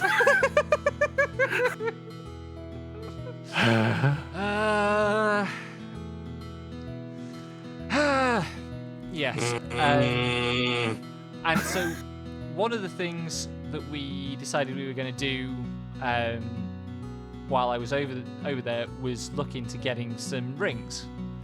And so what's on screen is not actually the final ring that we are getting. That was a temporary one so that I could make Lexi actually go down on one knee and propose to me properly. Which I was happy to do outside of the dealer's room where it would not become a scene, which she was trying to... In the dealer's room. Also, I bought this ring, and it's on my finger, but... She wouldn't go down on one knee for me in the dealer's room. Boo. Hiss. Bitch, you told me to get on my knees in the middle of the dealer's room. I was not going to follow that order. Who the fuck do you think I am? I got you on your knees eventually. Yes. But anyway, yeah, so the actual rings that we ordered, there was can you remember the name of the jeweler? Optimistical Studios. Optimistical Studios from Portland, which is good because it meant they didn't have to charge us sales tax. They had a stall, and they had these rings that were like, they called them Pride something or other designs. And Pride scatter rings. Pride scatter rings. Thank you. And what they were was silver bands with a selection of small jewels in Pride colours. So there was like a Pride flag one, and there was a lesbian flag one, and so on. And what we ended up doing was asking them to make a design that combined the lesbian flag and the trans flag. So those are on order and should be ready sometime next month. But like, we were looking at these, and the guy came over and was like, "Hey, can I help you with anything? Do you want to ask any questions?" And I completely froze up. Like completely like, oh shit, what do I say to this? We do actually have questions, but and Lexi did a brilliant job of actually explaining what we wanted and kind of running things, and I'm very grateful to you because I would have just spluttered. Yeah, like the one thing I can say about myself with some confidence is that if things need to get done, I will get them done. Yeah. And so yeah, we talked about like what we wanted, and they said, well, okay, give me a few hours to come up with some designs. I'll doodle some designs. We went back and he doodled some designs and decided there was one that he really liked anyway. And I liked both the designs he doodled. And Lexi, you kind of agreed with him about the one that you preferred, so we went with that one. And yeah, Dura also bought like a hair stick from them. I could have spent a lot of money at that jeweler because they also had an amazing necklace. Do you remember the necklace with the like dragon wings? Yeah, they have a website, and I'll go pull that up. Yeah. Because like they have those as a subcategory, and it's just they're very pretty. Let me go. Dungeon and Diamonds Ancient Chromatic Dragon Necklaces. That's the one. Yeah, I'll put that in chat. Did super kind of want that, but it wasn't cheap. Yeah. Does this have the price? Yeah, it has the prices on these. Oh, like $300. The cheapest one is Green Dragon. Which would probably be the one I wanted, but yeah. Yeah, stunning pieces, great design. And they were lovely. Yeah. They were really, really nice and really helpful and had cool ideas and were excited to work with us. And yeah, they also have a line of like D&D class themed rings, which are all really pretty. Lexi nominated for Chief Executive Functionary. Thank you, doll.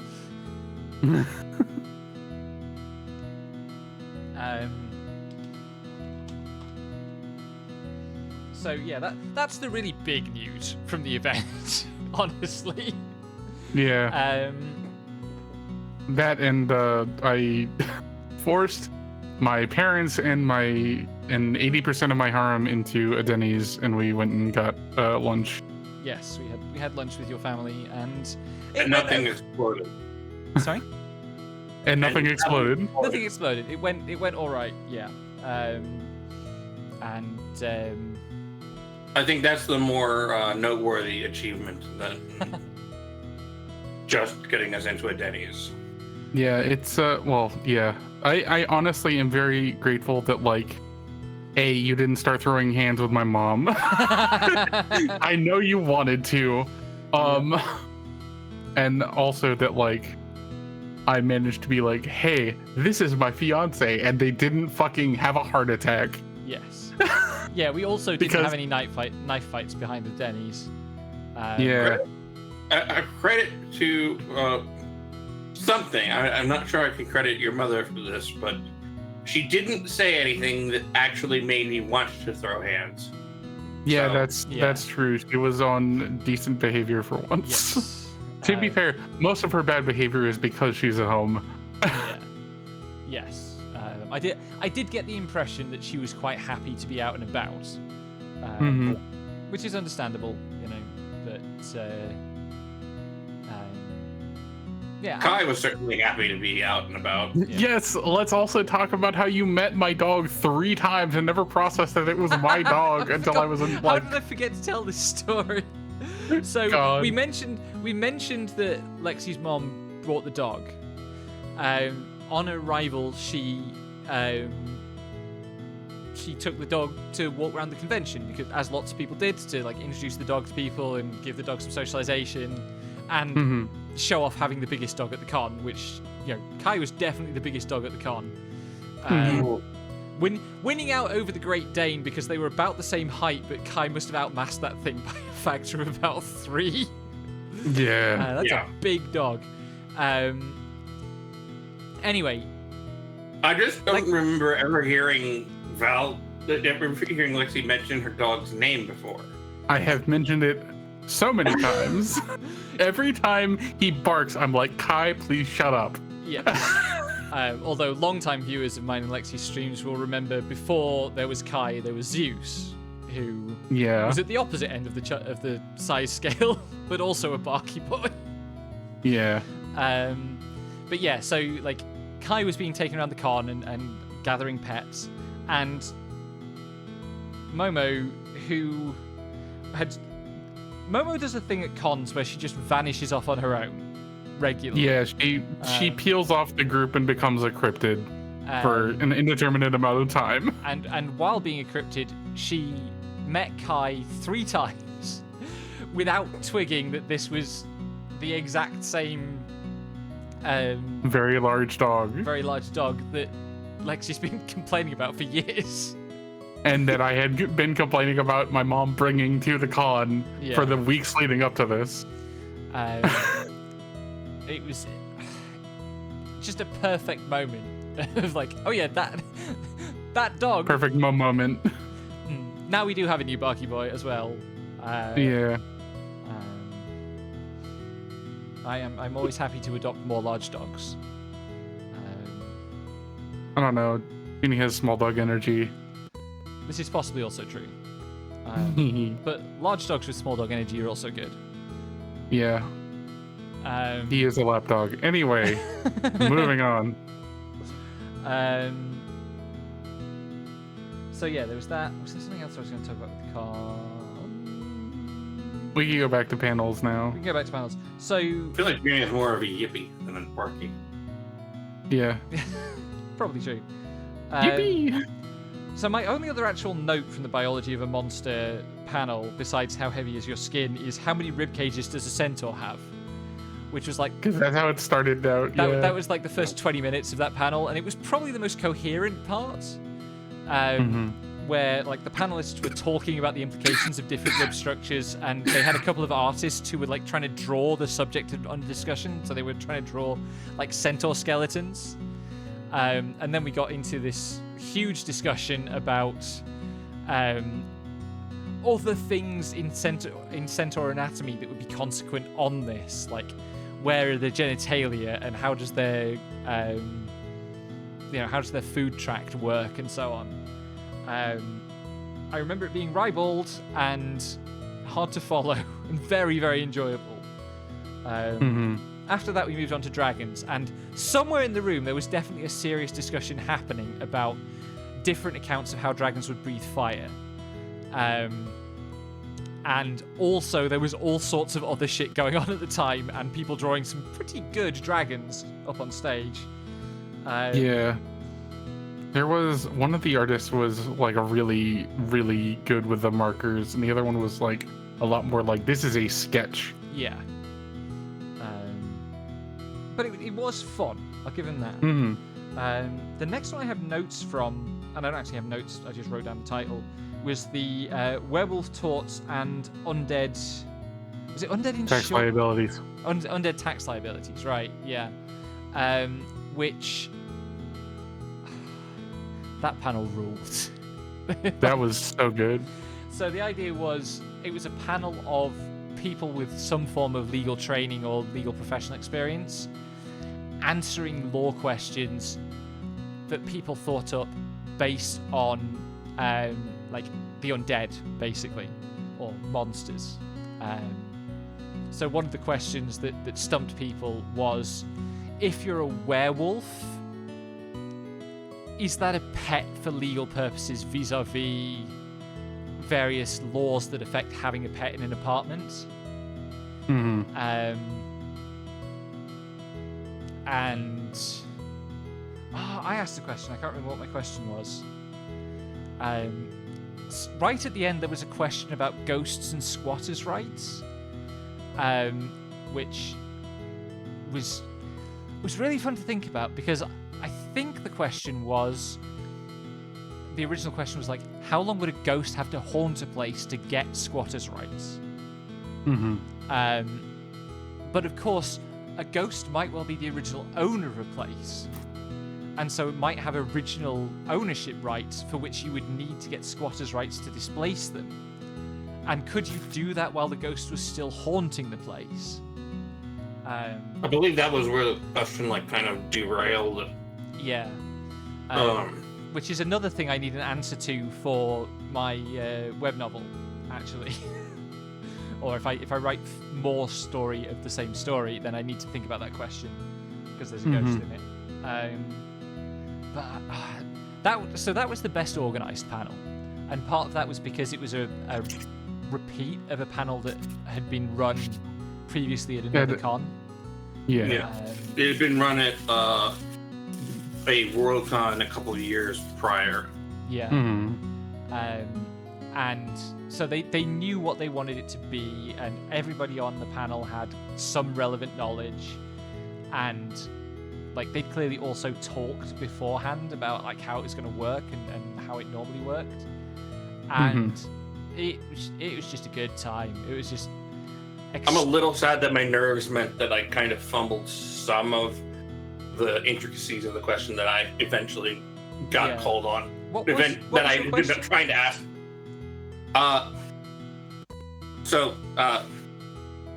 It was partly inspired by the fact that, like, I got front row seats to watching estate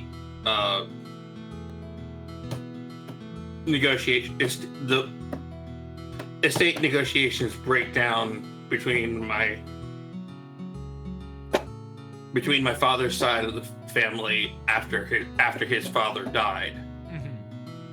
Actually, in the lead up to his father's passing, and then after.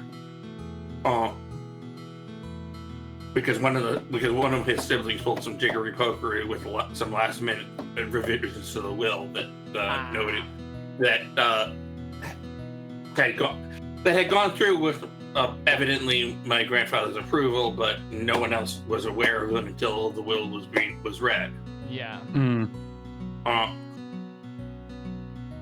And well, she's the one who actually took some law so she could get away with them. So she probably knew more about how to get away with that kind of thing than either my dad or his brother did, because both of them grew up to be dentists, not lawyers.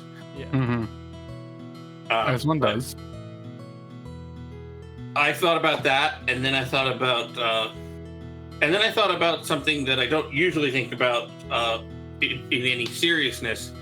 But one of the things that fascinated me about, like, there was a moment in World of Warcraft where the arc of the story was very much up in the air. People actually seemed to be enjoying the fact that, like, there was some really hot debate about what was going to happen next with, like, the Horde. Because Wrath of the Lich King happened, and in the Wrath of the Lich King, Arthas is defeated. And then I think there's like 2 or 3 aspiring, like, leaders of the Horde who could ostensibly take leadership of the Horde after Arthas, leadership of the Horde faction now that Arthas was dead. And somewhere in my brain, that got crossed with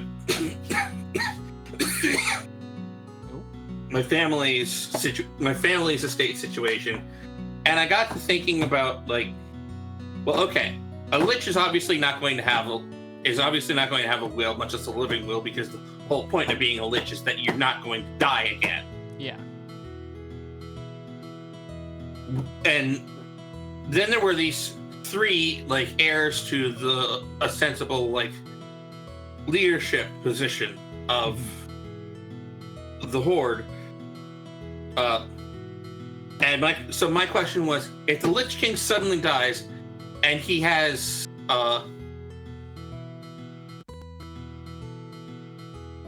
not left a will, has raised up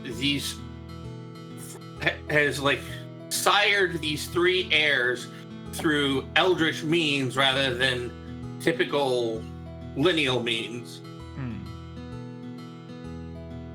despite having living family members that are still alive, running around elsewhere, having made no, like, claims or aspirations to his kingdom, but are nonetheless related, versus these 3 who have been, he specifically, like, kind of powered them, raised them from the dead, chose them as his heirs. But these three now, but in the estate breakdown, how do his belongings, which would be in his kingdom, and also like the massive number of like undead dragons that he keeps as like more or less pets / living trebuchets, how would they be divided among those three? Yeah. Among those three heirs, and would the bringer of living relatives factor into it at all, considering that? How would that interfere with their ability to take ownership of their part of this kingdom versus arguing about who has the right to take ownership of it all? Mm-hmm. Yeah. And I could only get out about half of. I only managed to like explain about half of those intricacies because I just kind of lost track of them all in the waiting for my hand to get called. Yeah, you did have your hand up a long time. I put my hand up at the very start of the panel, and it looped around the room like 4 times. I didn't get called on until I was the second to last question that got called on. Mm-hmm. I also think you probably could have trimmed that down anyway because, I mean, a number there's of an questions upper limit. became quite elaborate hypotheticals. I can't remember exactly what my question was, but I remember starting, my heirs covet my wealth and are planning to kill me. I can't remember what my question was. It was something to do with. No, I remember what your question was because it's my heirs covet my wealth and are planning to kill me if I have a deal with a necromancer who brings me back after I'm killed.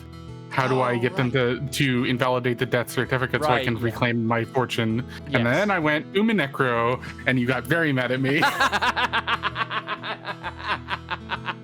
Yep. But yeah, so which was what provoked that? Oh, I mean that was provoked by FF12 and like the bit in FF12 where you have to prove that Ash is actually Ash and isn't dead. Because I have terminal brain rot about that game. So yeah, that one was a lot of fun. The only other 2 panels that I have any kind of noting down from were repopulation after disasters, which was interesting, and I feel like I got a lot out of it, but the only note I have is the point about the empirical research. Okay, Doll, which voice do you want, sultry or villain?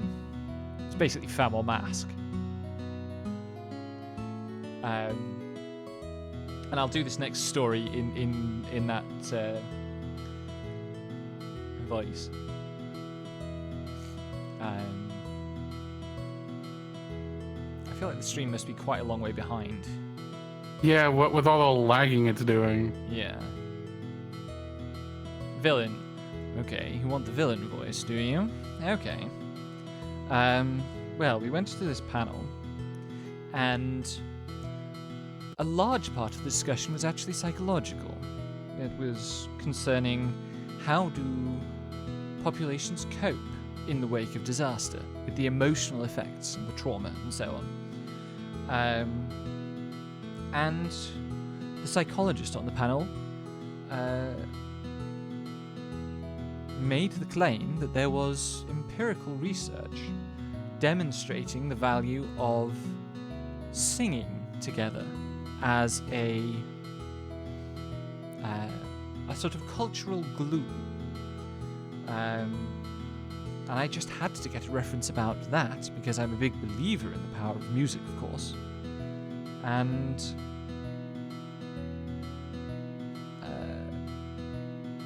so yes, that's my one note from that panel. And I haven't actually looked the thing up. Also, after going to great lengths to confirm with the convention that the panels that they were going to stream on Twitch would be archived briefly. I then completely forgot to watch any of the archives before they expired. So, Yep, I was going to ask, did you actually watch any of them in the week that we had to watch them? nope. I actually went as far as to email the convention staff themselves, saying, hey, will these be archived? And they got back to me saying, yes. And then I was too jet lagged to do anything about it. Is that a minute? I think that's a minute.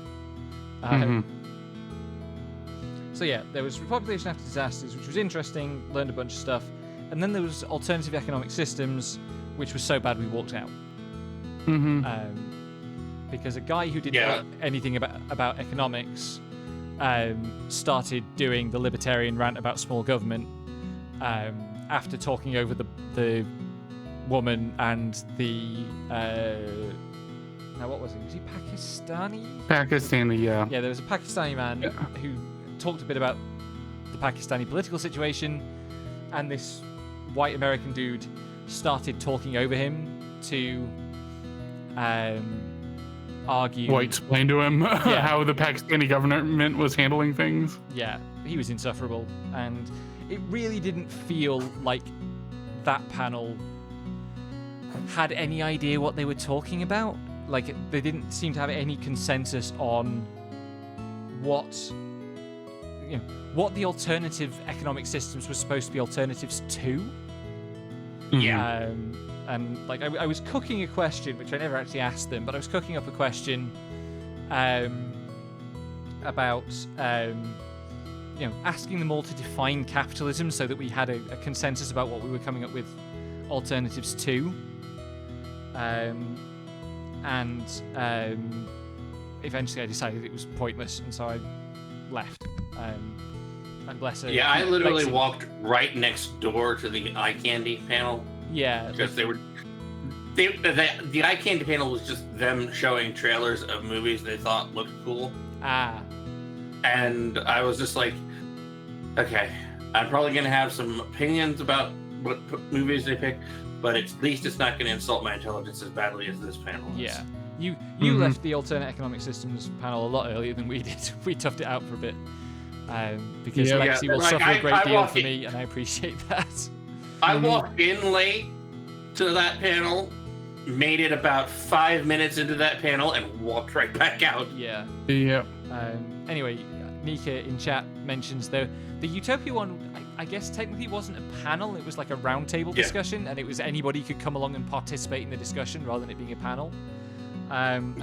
So I went to that one, and that was by far like the most thoughtfully productive panel, I would say.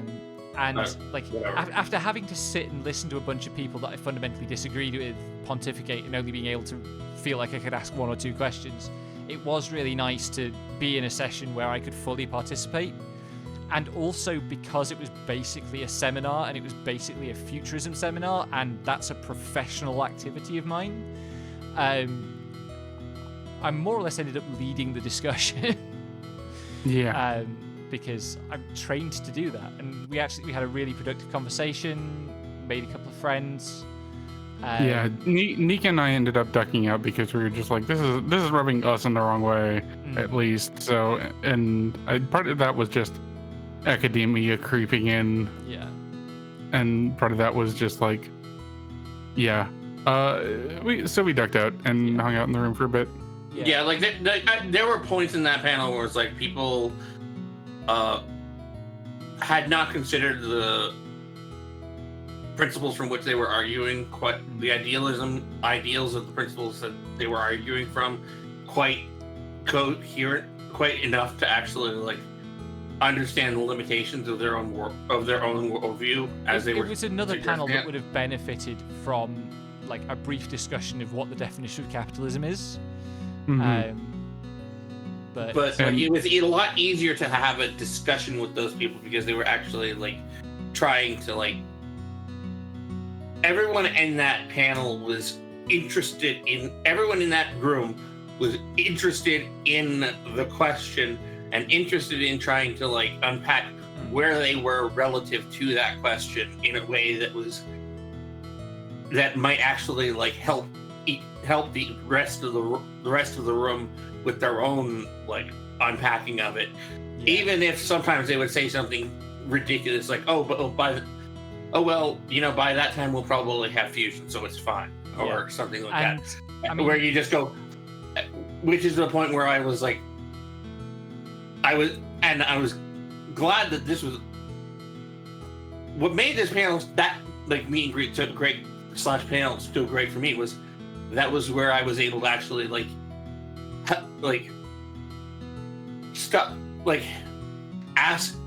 I was allowed to interject with, so are we talking about building a utopia out of the world we live in now, or are we talking about building a utopia out of a fictional setting that is somewhere else? Yeah, That has hand waving involved. Mika makes the same point in chat, and it's like you can think of that two ways. You can think of it as, are we trying to do a political project or a fictional project in terms of like how do we get from here to utopia, versus how, if I was writing a world from scratch, what would the utopia look like? You can also think of it just as a difference in time frame, of like, are we talking foreseeable technological future or distant future where we have things like fusion, which like, I'm working on a story that is a utopian setting. It has not only fusion but full elemental transmutation to cope with like provision of rare earth elements, and I set the horizon for that at about 1500 years in our future, just to make sure that I'm not like claiming anything about imminent technology. 20 years away. So it is now more than 20 years since I first became interested in fusion technology as a thing that was 20 years away. So Yep. Yeah, like my hot and take don't is get that me like, started on the flying car.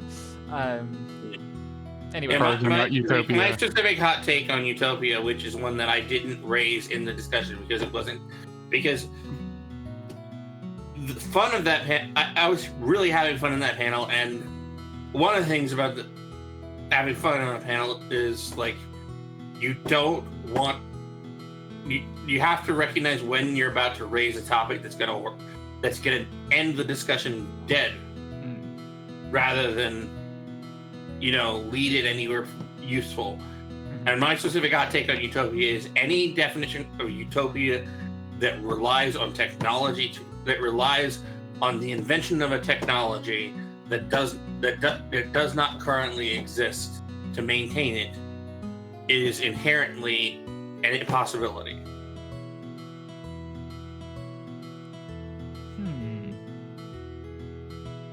If your definition of Utopia requires a technology that currently cannot be made to function, you are not meaningfully addressing the creation of Utopia in a way that can be fruitfully used in the real world, which is fine.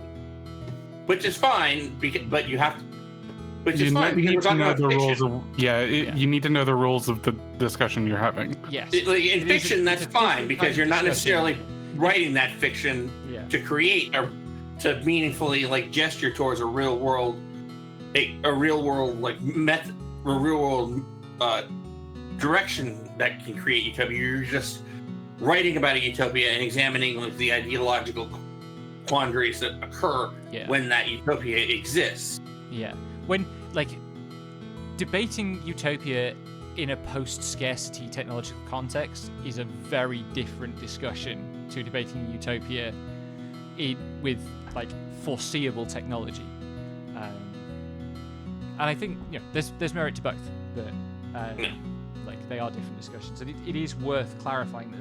Anyway, we had a great time. I had a great time in that discussion. I think as you can see, it's still producing, like, us discussing further.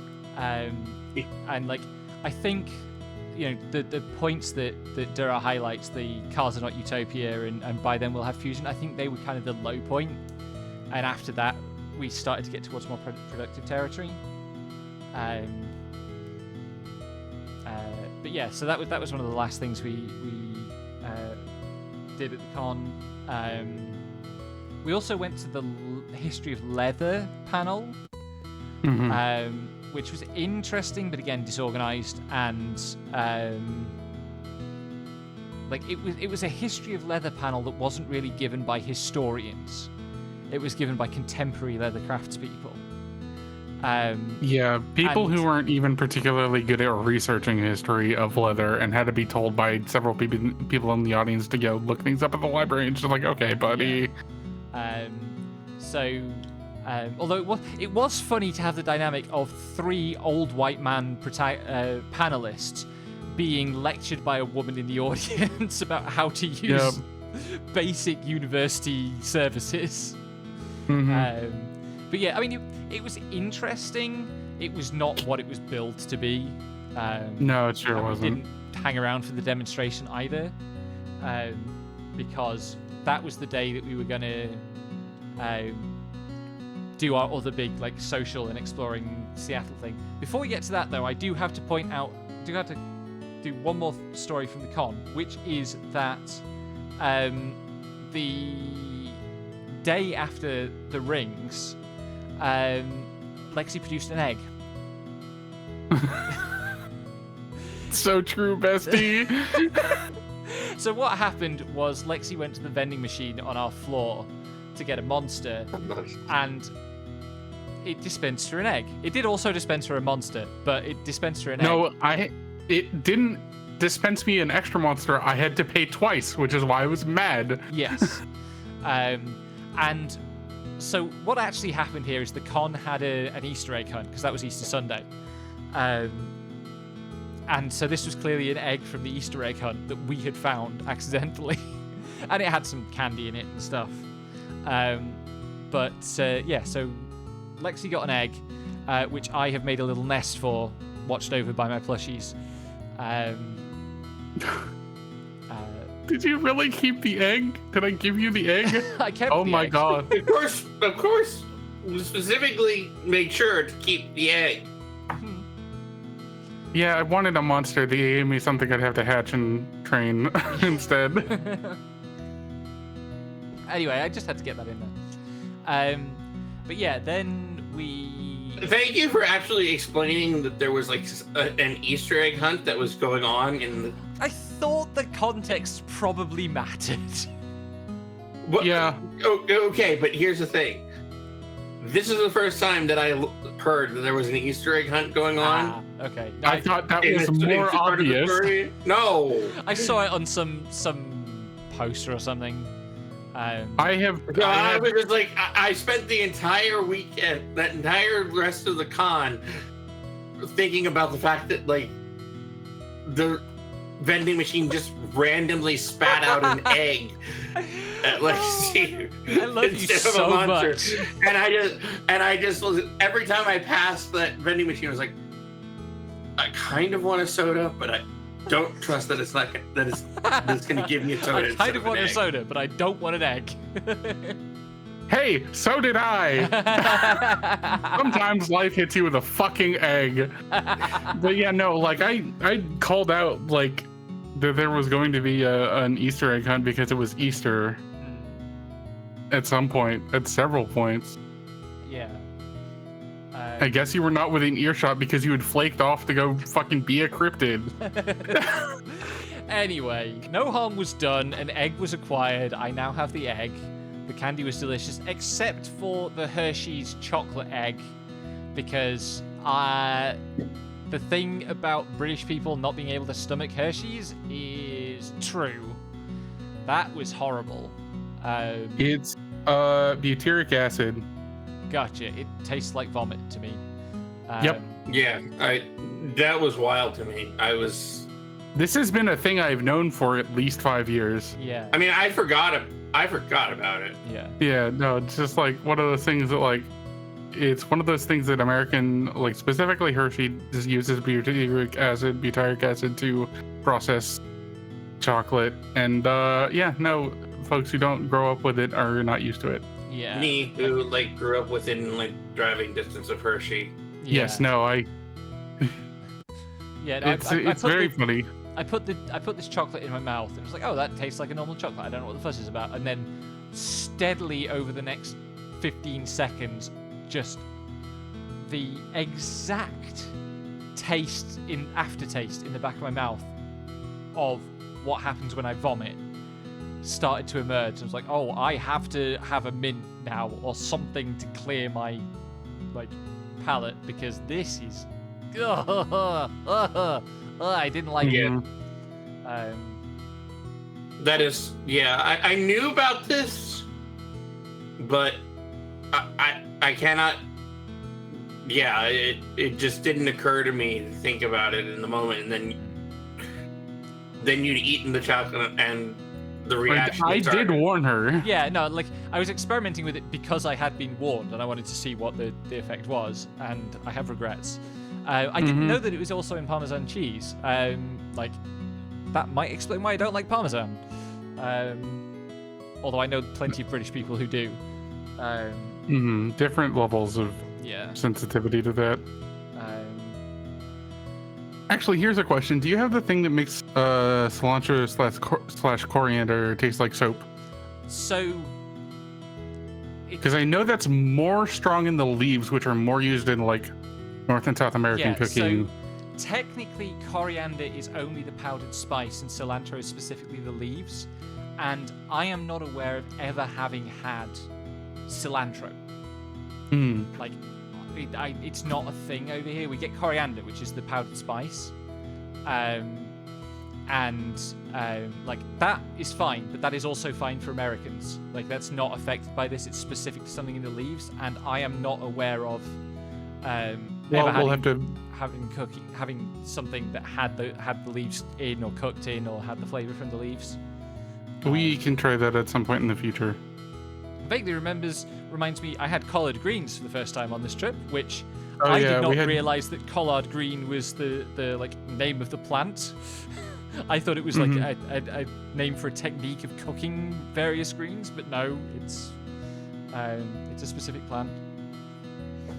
Yeah, it's spelled collard, not collard. Yeah. But, and yeah, I mean, you're not going to pick up on that part from the way it's usually drawled, which is collard greens. Collard greens. I've seen it written, but I'm pretty sure I've seen it typoed to collard, as in the verb. I think I've been confused about whether it does or doesn't have an E in it. There is no E in collard greens. Yeah. Nika says the cilantro thing is a genetic quirk, not a cultural thing, which is true, but also the genetic quirk is more common in the US than in Europe. And also, the cilantro is more common in the Americas than Europe. Yes. Yeah. Which is why I'm like, has she had a chance to find out whether that's a thing for her? Nope, not that one. We'll find out eventually. We will make you some not spicy I tacos. assume if you had Mexican food, even bad Mexican, would probably have. Hello, have we had this discussion enough? We had that entire Great British Bake Off thing. The Brits don't do Mexican food. I have been to a relatively convincing Mexican restaurant once, but everything there was too spicy for me. So yeah. And any experiment involving Mexican food might result in me not being able to taste the cilantro because the spice is getting me too My strong. dear, please, not. I promise you, the way white people often make tacos is not going to leave you fucking spiced out. If you ate that fucking jambalaya, you will be fine. It was a good jambalaya. It was a bit spicy for me, but like it was very salty, which is the major deterrent for me having more. Yeah. That and the collard greens were cooked for us by Joyce's housemate when we went to visit them. Anyway, like, I do want to address, like, me peeling off and being encrypted was usually because I ended up in the back of the room, and I would have other panels that I would go to, and then I would come out and I'd have no idea where y'all were going next because I forgot to ask. Yeah. So I'd be like, it's the forgetting to ask thing, or the not pausing to say, "Okay, I'm going to this panel now. I'll see you later." You would And just also, sometimes vanish. it wasn't even that. Like, we were walking across a hotel and you would just be like, oh, a dog. I'm going to go look at this and not tell my girlfriends. It's just like, Tara Yeah, will find us. Yeah. I mean, we were all in the same building. It was fine. But also, the number of times where, like, we were walking somewhere and you were in the back of the group and then suddenly you weren't in the back of the group was... Significant. was a pattern. It's fine. We got used to it. I mean, like 90% of the time, it was because I'd see a dog, and then I know. That's why I use that as an example. and then I'd look up, and you guys would be gone. Yes. This is why you shout, "Hey, I'm just going to pet this dog," or even just "dog," because the odds I thought were, I did say dog. No, But- never. if you did, it didn't carry. I'm afraid. But anyway, we made it to the end of the con because the leather panel was the last one we went to, and then we went up into Seattle to meet Leroy, the third member of our podcast team. Yeah. Who And we've also been friends Doll. with for like eight Yeah. years. Yeah. And we had met Doll and Doll's wife the previous day because we went Yes. out to dinner with them both. Yes, which was lovely. That was the night we went back to the steakhouse. Yep. Don't listen to Doll when they tell you that they're a terrible problems robot. They were a lovely This is true. They were a lovely problems robot in person. Yes, Yes. But yeah, so we went up to just an absolute joy to hang out with. yeah. Would do again. Yeah. So we went up to Chinatown / the International District to meet up, and we went to the secondhand game shop, which was Pink Gorilla. Pink Gorilla, which was lovely, and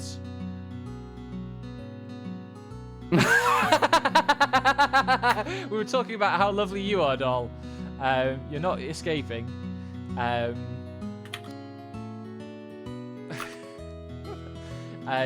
So yeah, we went to Pink Gorilla, and I bought maybe the most esoteric souvenir of my trip, which is a GameCube and Nintendo 64 AV cable, because I've lost mine. So now if I ever want to use my GameCube or N64 again, I can.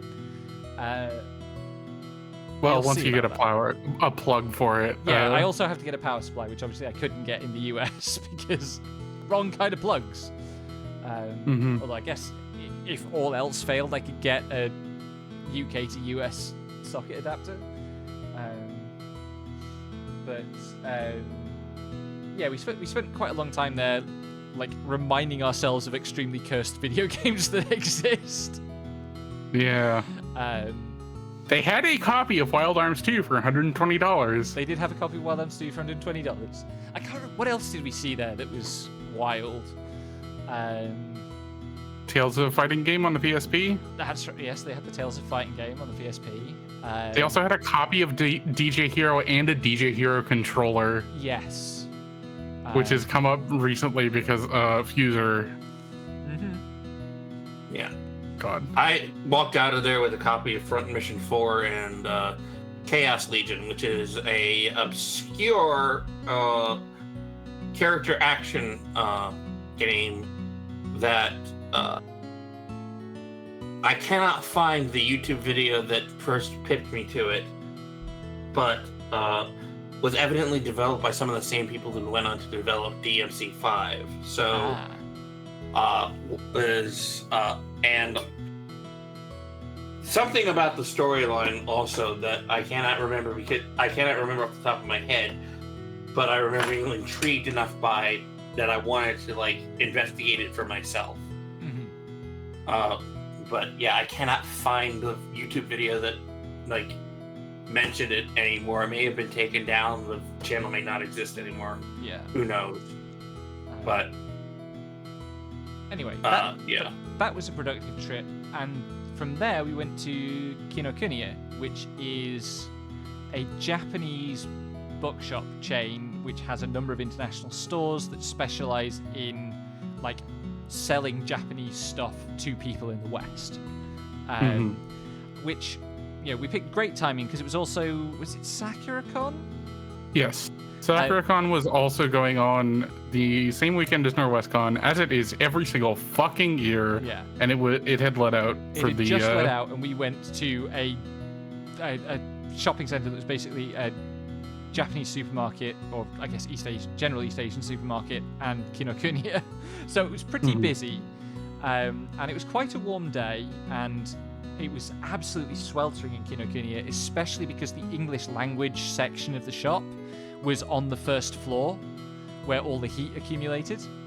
And I was not planning to buy anything. I spent a lot of money already the trip, and I was not planning to buy anything.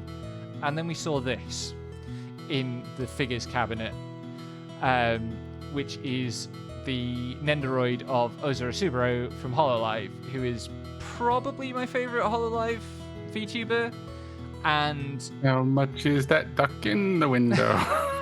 And this Nendo came out and sold out very quickly, and I remember seeing lots of people agonized that they couldn't get one or that they'd missed it.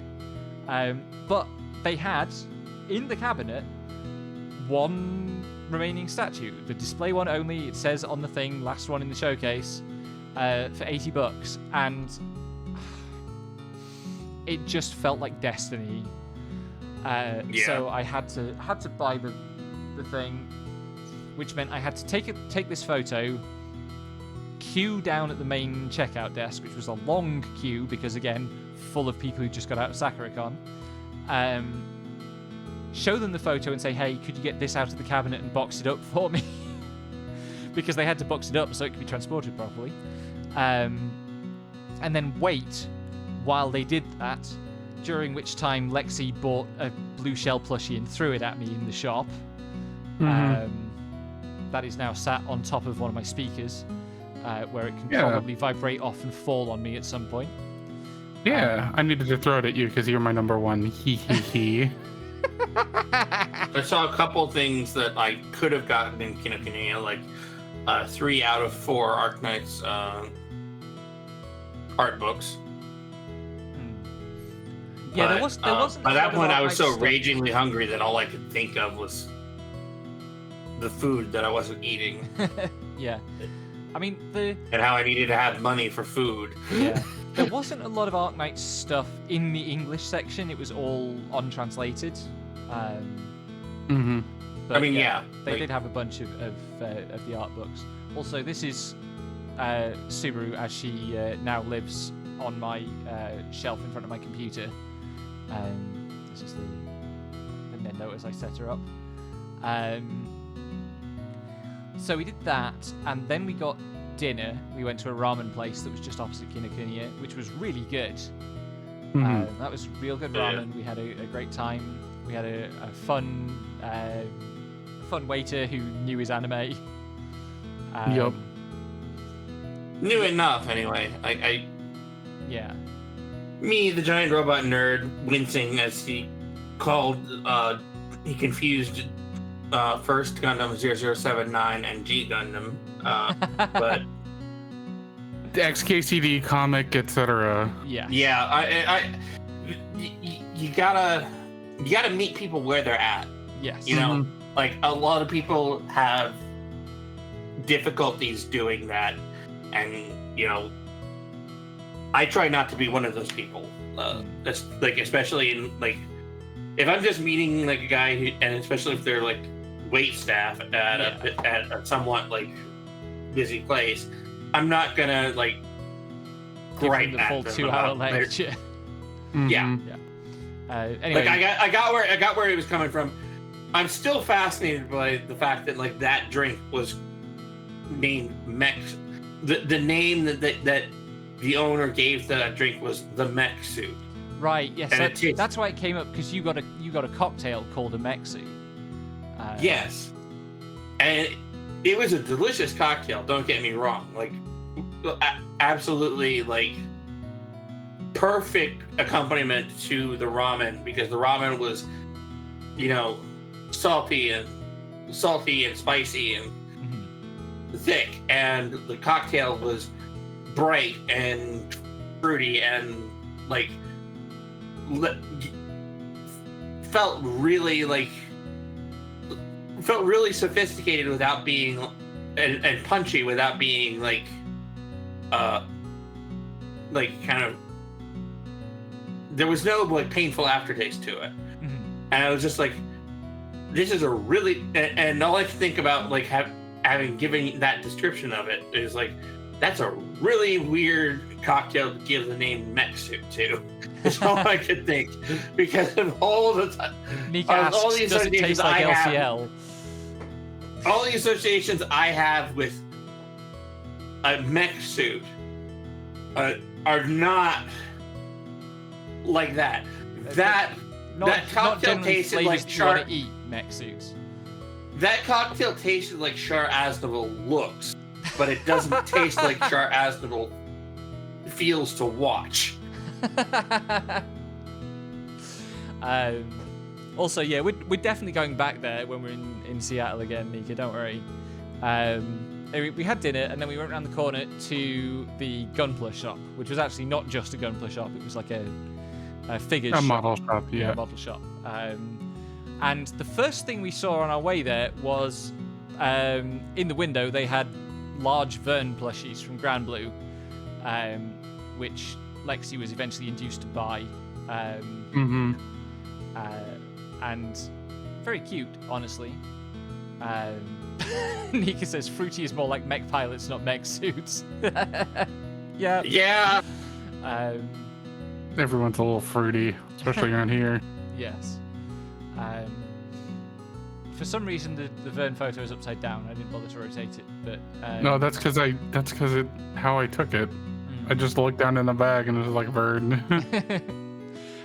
So yeah, like there was Vern in the window, and then we went into the shop and it was just walls of like Gunpla models and other like Japanese model kits in various boxes, and these amazing dioramas and sculpts. Like the shopkeeper was clearly like an expert modeler and had made a bunch of these things over time that were like had little bits of landscape and scene and posing in, and they were all stunning. Yeah, like I had to like I wasn't sure what we were getting into when the shop was first pointed out to me, because all I could see were the stuffed animals in the windows. I couldn't see like the way the glass in that shop is like it just kind of like repels light if you're not looking at it straight on. Yeah, the lighting angle wasn't good for like quickly appraising the stuff in the windows, except for the plushies, because the plushies were more pressed up against the glass. And Yeah. also just like more bright because they're bright plushies with bright colors and Yeah. Yeah. And then we actually like walked up to it, like, and there in the window was an original pressing Volk's Knight of Gold, like 1/144th scale, lovingly, beautifully hand painted every inch of it to match the original, one of the original illustrations color scheme, which I want to note the Volks model did not release with that color scheme. That was someone who was looking at the art, who was looking at the page from an art book, and who did that up specifically to match the art book, not inherently not just going off of the model kit. And I just stopped in my tracks and went, oh, okay, this is the real deal. I need to be serious about what I'm actually going to get out of this shop now. Yeah. And also I need to specifically go up to the owner or whoever, the owner and whoever painted this, and tell them how amazing that work is. Yeah. I mean, we both had fairly long conversations with the owner, because he was at the front desk in the shop, he was working on another sculpt. At the time, which was already looking amazing.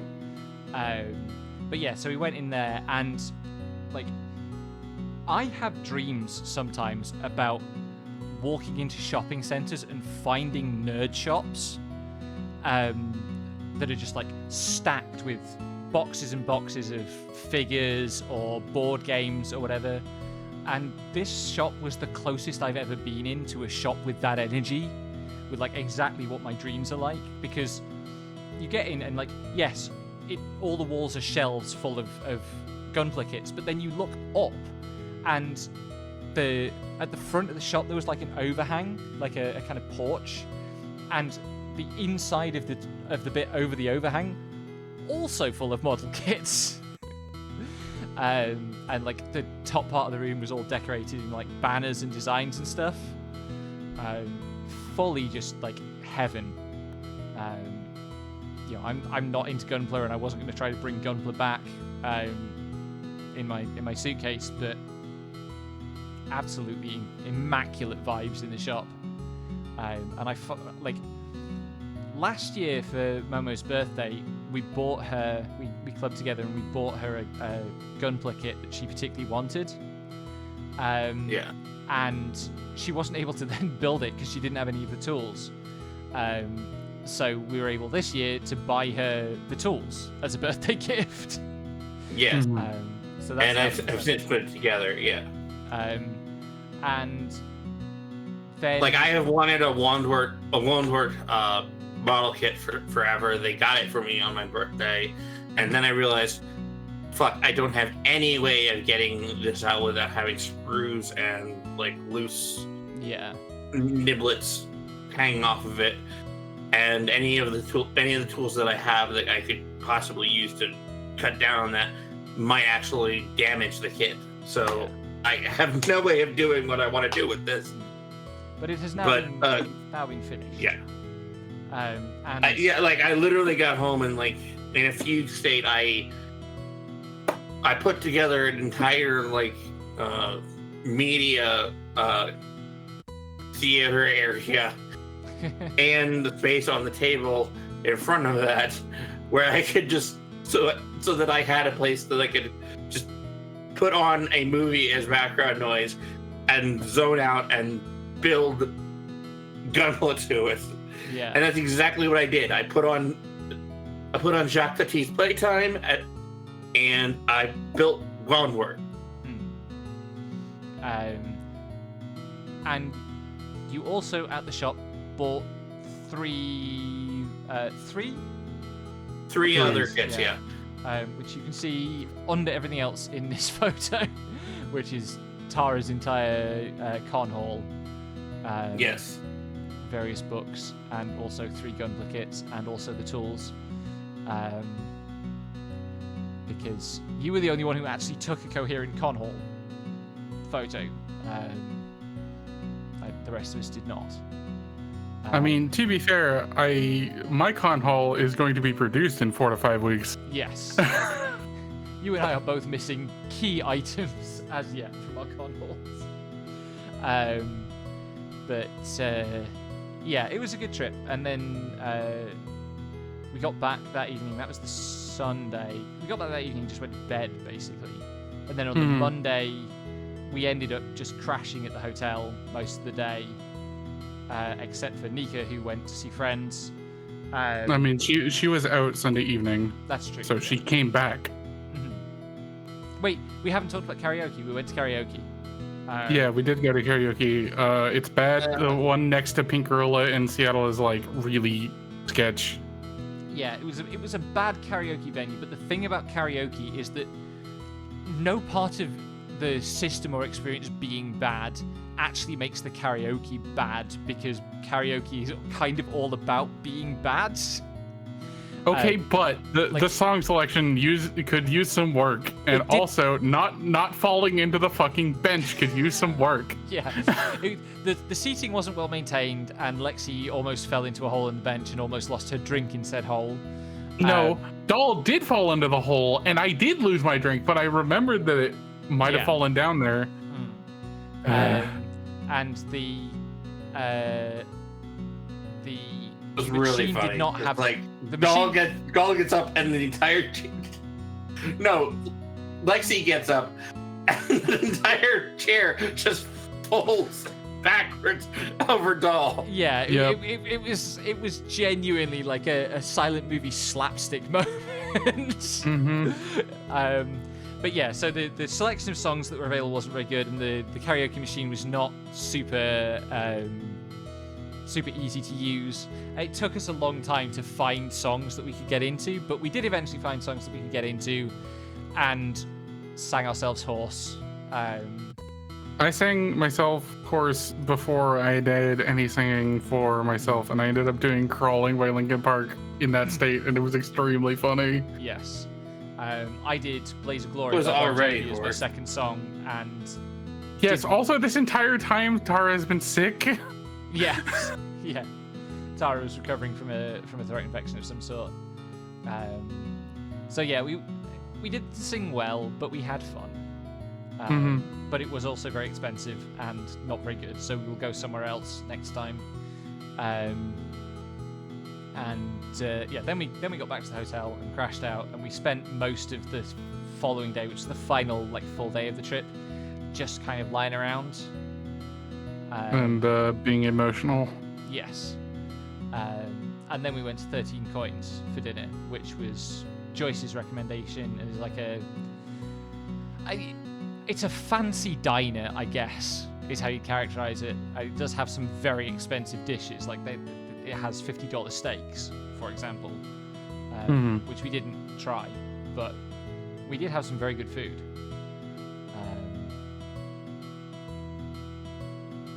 But it was a very good Reuben. I tried a Reuben for the first time ever. Tara was mind-boggled that Reubens are not a known thing in the UK, but and I'm sure you can get them if you know where to go, but it's not a common thing. Yeah, you'd have to find them. Yeah, which I will keep an eye open for, because it was very pleasant, and I wouldn't mind having one that was more kind of British person portion sized.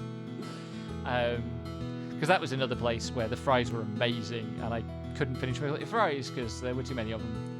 And also the desserts sounded great, and we didn't get to the desserts because we were too full. Yeah.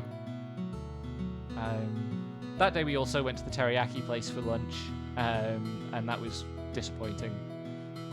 Yeah, the most interesting bit was we found raspberry spiced Coke, and anyone who has been into a Michael's will know what I mean when exactly the smell I mean when I say smelling it was like we walked into a Michael's. For UK Like, there's viewers, a- a Michael's is like it's going to smell of incense and scented candles. And yeah, like it was a fascinating flavor. There was exactly one bottle of it in the freezer, in the fridge, in this kind of budget takeout teriyaki place. And I've never seen it before at all. I hadn't either. I'm not convinced that this bottle wasn't a cryptid itself. Yeah. But it was tasty. Also, I actually got to try ramyun for the first time after like 20 years after I first encountered the idea of ramyun in Razafon.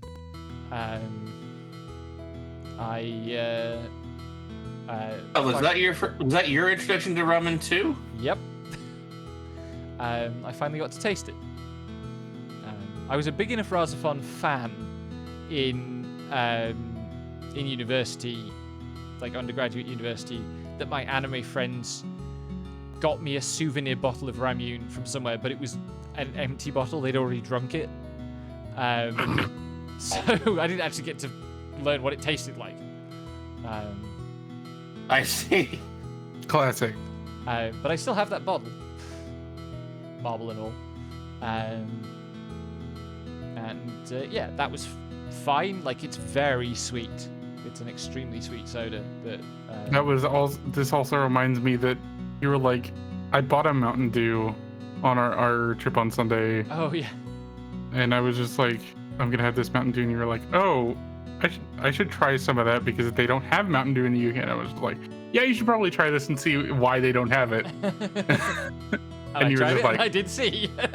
yep, I get it. Yeah. Yeah, like, so we do have. You can buy a thing that is sold in the UK as Mountain Dew with all the branding and everything. It is not chemically the same because they are not allowed to use. They're not allowed to sugar it that highly, and there's something else they're not allowed to use in it. And yeah, The caffeine quotient is absolutely like ridiculous in Mountain Dew. Is the thing like it's like it is like a psychoactive component in a way. Which is why I picked it up. Yeah. So yeah, I guess next time I need to try Baja Blast. Yeah, which means we need to go to Taco Bell. Oh boy. Yep. Yeah, that was the thing we didn't do. There was a Taco Bell right next to the hotel, and we never went there. Yep, we're too busy at Denny's. Yes. Well, I feel like I would not have appreciated Taco Bell as a breakfast option, which was mostly where We were had- at Denny's. We also did a couple of days where we just had like snacks for breakfast Yeah. and got an actual lunch. Yes. And No, it's not sucrose. It's high fructose corn syrup. It's America. You know where we are. Yeah. And then kind of the trip was Like over. I never had Taco Bell until like late last year. So That's crazy, actually. not for lack of access, just for lack of ever going. Yeah. Did you have other taco options that were? Sorry. I mean, taco yeah, there were options? like actual Mexican restaurants that I would usually get tacos from. Yeah. But also usually I wasn't like in such dire financial straits that I would look at like Taco Bell that I could be won over by Taco Bell's like ridiculously cheap ass prices for what are basically just like an easy way to shove like rice and beans into your mouth. I fuck with the Crunchwrap Supreme permanently, unfortunately.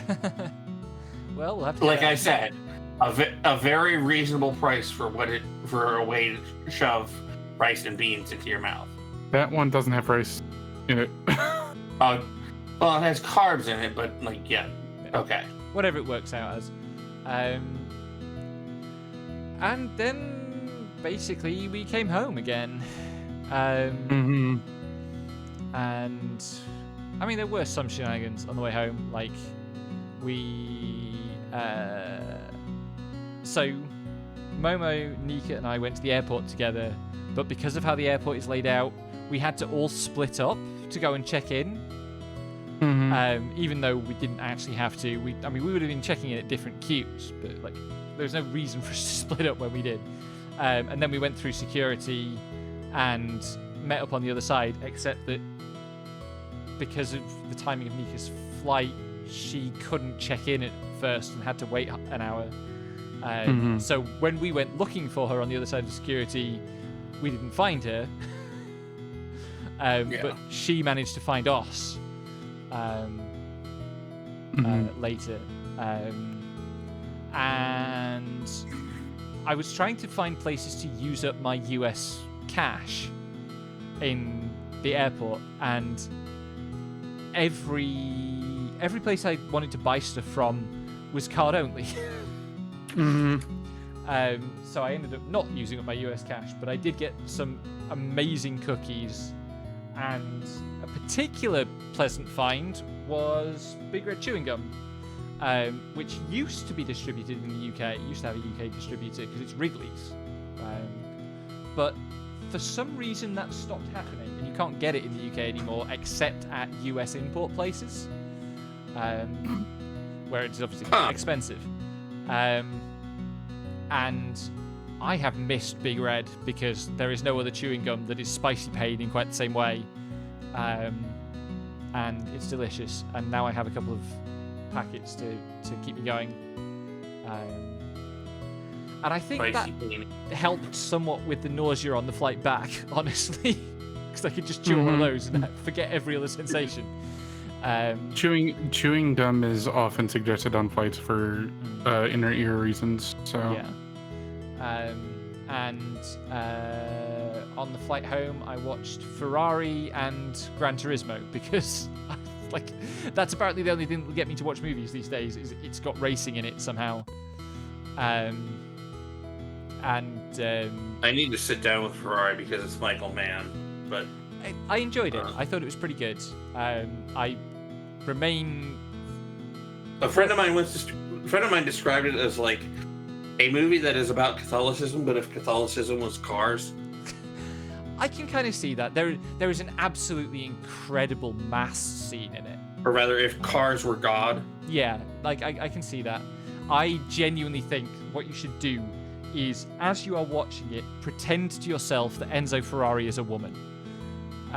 It is genuinely, it is everything we go to Arknights for, like, toxic older women Yuri. If you imagine Enzo Ferrari as a woman, it's an immaculate toxic lesbian movie. It's so good. And Gran Turismo, I said this on Twitter. This is not the first time that I've heard this kind of theory of lesbian displacement with regard to a Michael Mann film. But certainly the most intriguing, like, use of it, I think I've heard in a while. But I can't remember the last Michael Mann movie I watched, but yeah. And I watched Gran Turismo, which is very silly, but it happened. Like, it's a... Like, it is based on, like, an actual true story, right? It's based on a true story. Most of the most implausible things about the story are true. It squashes it all together a bit. Like, it has it all happen over the course of one season, or like a season and a half, rather than the 3.5 seasons that it actually took in reality. But it sure did happen. And it's a great reminder that the joy of sports storytelling is that absurd shit can just happen. And you go, well, sports are like that sometimes. And I thought it was, you know, it treated itself appropriately for the severity of something, like, because there's a racing accident that happens in which there's a casualty, like in which a spectator dies, and it treated that fairly seriously. It also treated the Britishness of the characters, I think, pretty well. Like the bits of, like, British home life and British, like, young people's social life. I mean, by necessity, both of those films kind of have, like, racing casualties in them, don't they? Ferrari does, yeah. Like, there's the climactic moment of Ferrari is a horrific racing accident that again was a real event. Dolly's waiting for the return of Dennis. Dennis is coming back. Dennis is coming back for the Dragon Racer, for the web novel, or maybe one of his colleagues. I'm not entirely decided yet, but he might get assigned to the Dragon Racing beat. Fantastic. It was a lot of fun to write Dennis. I haven't done anything with him in a while, so yeah. Look out for that, and maybe other fictional sports writers writing about fictional sports.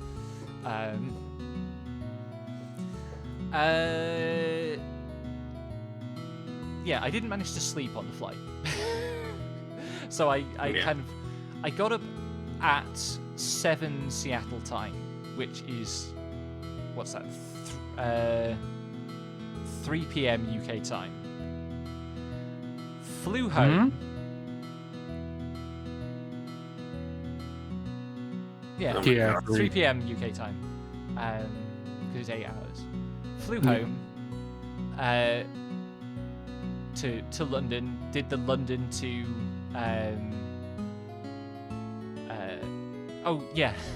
got back into London, and the plane did not pull up to the terminal. It pulled up to a busing stand, so we had to wait for buses to come to pick us up from the plane. But several other planes had pulled up to busing stands at the same time, so there was a shortage of buses, so it took ages to get off the plane. I was supposed to have like an hour for changeover, like comfortably an hour before I would have to go to my gate. And that all got used up getting off the plane. So I didn't get breakfast, and I had to rush a bit through security. So from security to the gate to board my plane to Manchester, I didn't want to risk taking the time to put my shoes on until I was actually at the gate. So I went in my socks. Oh jeez. Oh my god. Oh jeez. So that was fun. I didn't fall over or anything, but I did have to get the underground train between the security checkpoint and the terminal in my socks, carrying my huge golden Doc Martens, which hopefully didn't smell too bad. But then, yeah, I got the plane up to Manchester, and that was all fine. Got off in Manchester, walked to the train station, got the train down to Liverpool, and I got home at about noon UK time. So I'd been on the go even then for 21 hours. And then obviously I had to do laundry because I literally didn't have enough underwear for another day. And I had to shower and do various like hygiene things, and I think in the end I was awake for about 33 hours. And then I slept. And then you passed the fuck out. Passed the fuck out, and I slept for like 16 hours, or I was in bed all the way through for 16 hours, and slept better than I have in months, and I'm still sleeping better than I have in months. Less stress, girlfriend buff, etc. Yeah, this not having the stress of the trip ahead of me definitely helped, but also I think just like the trip reset a lot for me in terms of like mood and comfort levels and stuff. Because I had a rough start to the year with health problems and anxiety and so on, and a rough end to last year with my father passing away. This was actually like really good for me in a bunch of ways, and I am looking forward to being able to do it again. Yeah. Which hopefully, I mean, it is possible that I'll be able to afford to do it again later this year. I'm not sure about that. Certainly next year. Certainly going to be able to make it at least once a year. Although next year we might go to Chicago or Boston, and just for different scenery. Yep. And we're not doing a con next time. It was nice, but also it places such a burden on the schedule. Yeah, it took over the schedule.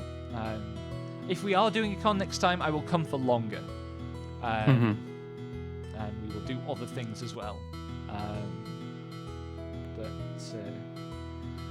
for the first holiday abroad that I've ever booked for myself, it went pretty smoothly. Yeah.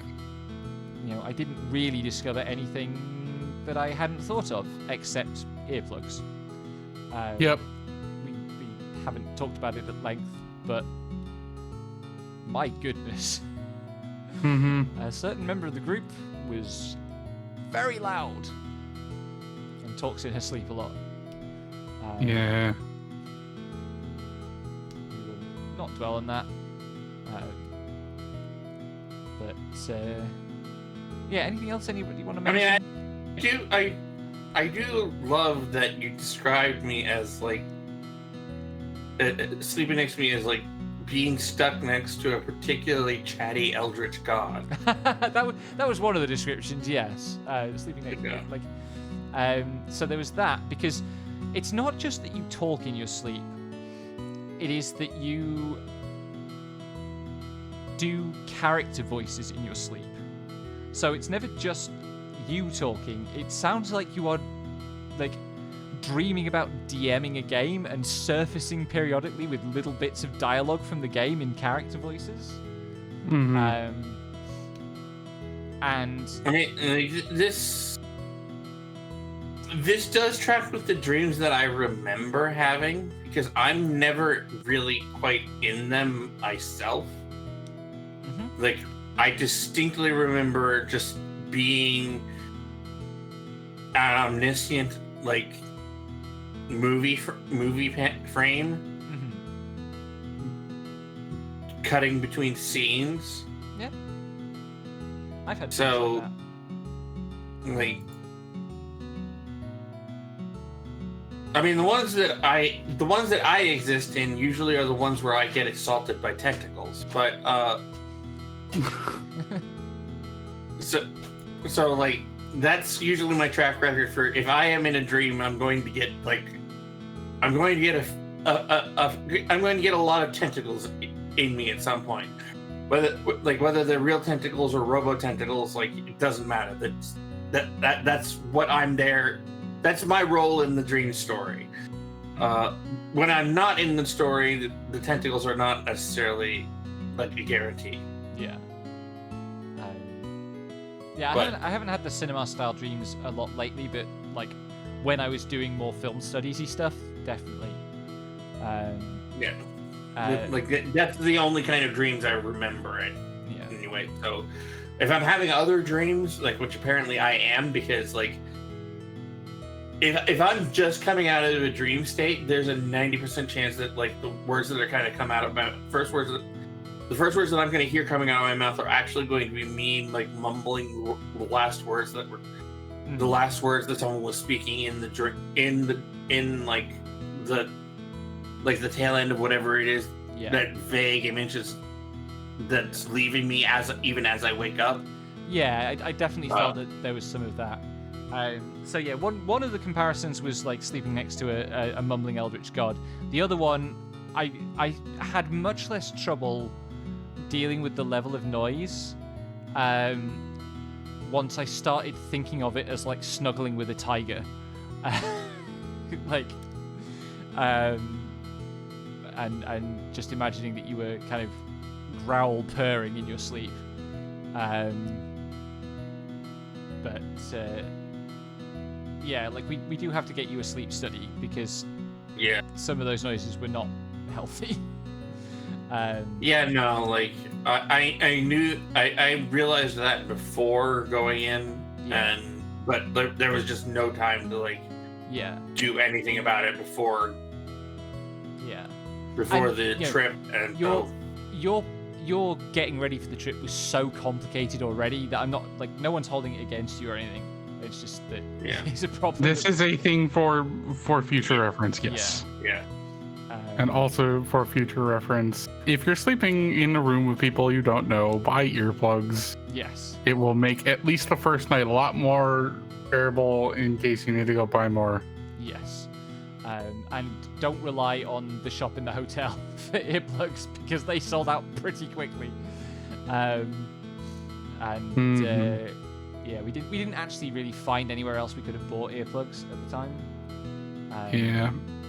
But next time I will bring earplugs with me, and I will bring non-disposable earplugs with me so that I don't like throw away a pair too early like I did this time.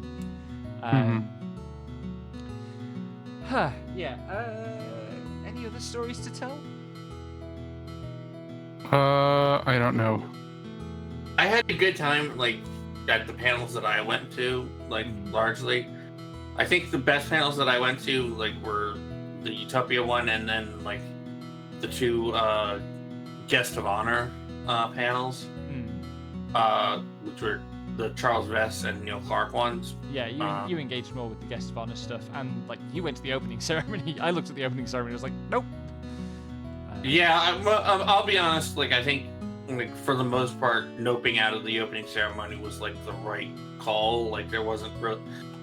I can't honestly say that there was much in my life that I gained from losing that hour to it, other than, like, some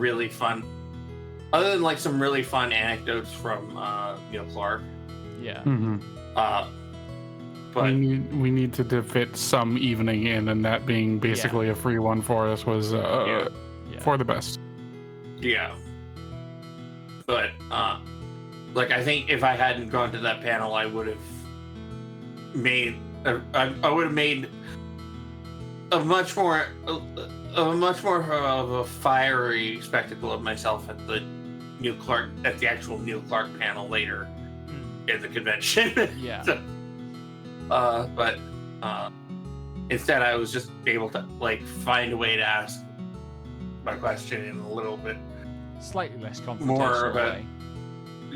in a little bit like lighter way, and the result was like I got a really well thought out, like incredibly considerate and compassionate response. Instead, that's what I asked was like, and when you watch the Twitch VOD, I'm sure you can hear it because the both of those were filmed and streamed on Twitch. And they're all gone now. Yes, the VODs have expired. They were only being kept for a week. Unfortunately. But yeah, I asked him like because like earlier in the panel he like actually like laid out the size of like the Clark's World like management / editorial team, and it is strikingly small for a outlet that has such a wide audience and reach. Like it's like maybe like 6 or 7 people at maximum. But it's like, and like that's including like that, like that's including like the sense like the slush pile readers too. I got the sense that like they hire like sensitivity readers on a case by case basis. They don't have like a set in-house like series of sensitivity readers perhaps per se. But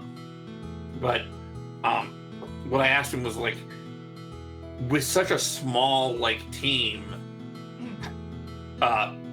when you publish a story that you are expecting to get a response, but it meets with a much more like aggressive and confrontational and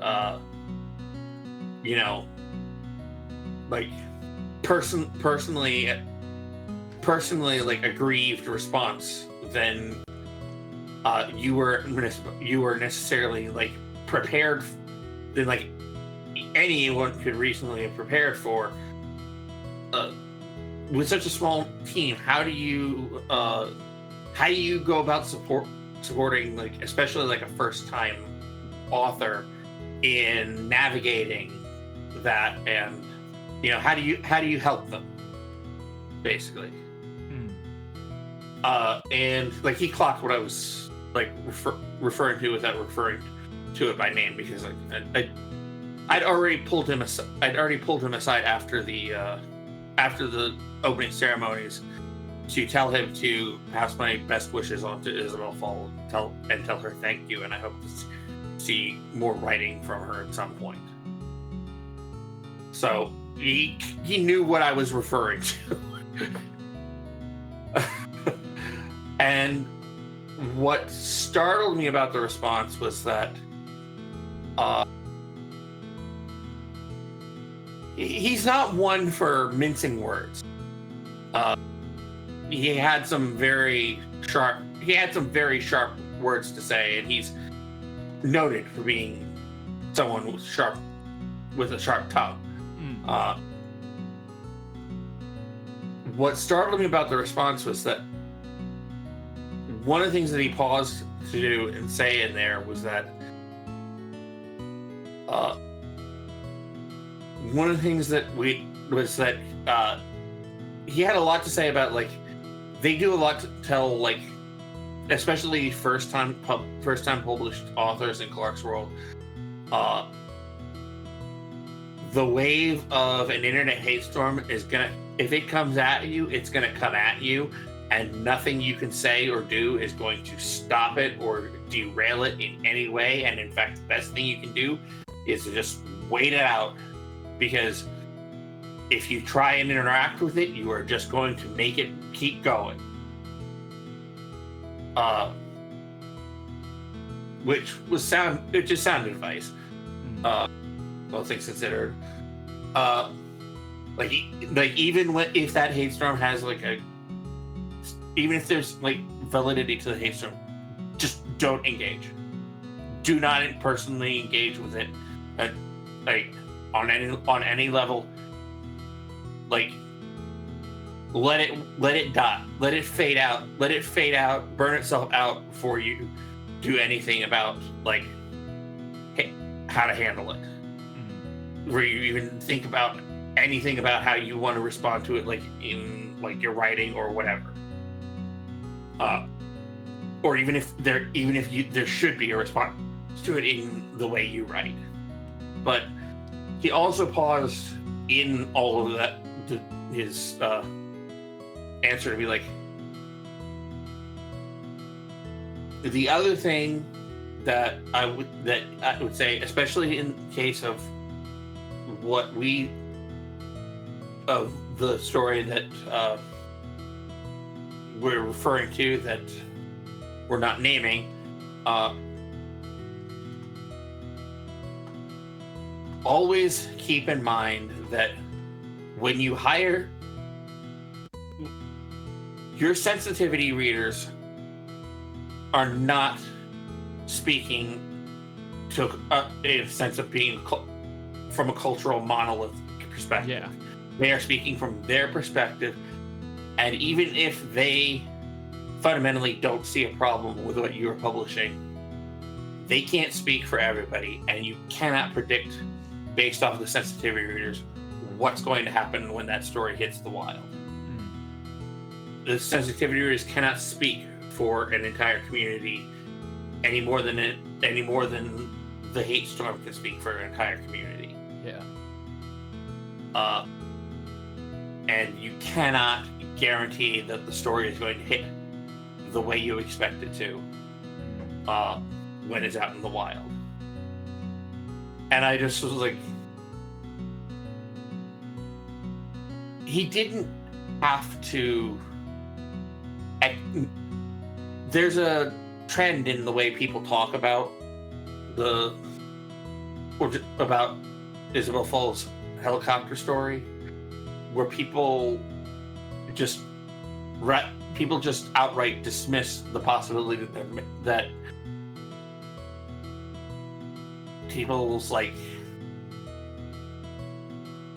people might have been abraded in a way that was actually like legitimate at first glance, even though like the hate storm was not legitimate. Not legitimate. The attacks were not legitimate. The harassment was not legitimate. But on a fundamental level, there may have been something that like didn't hit right. Yeah. That hit wrong.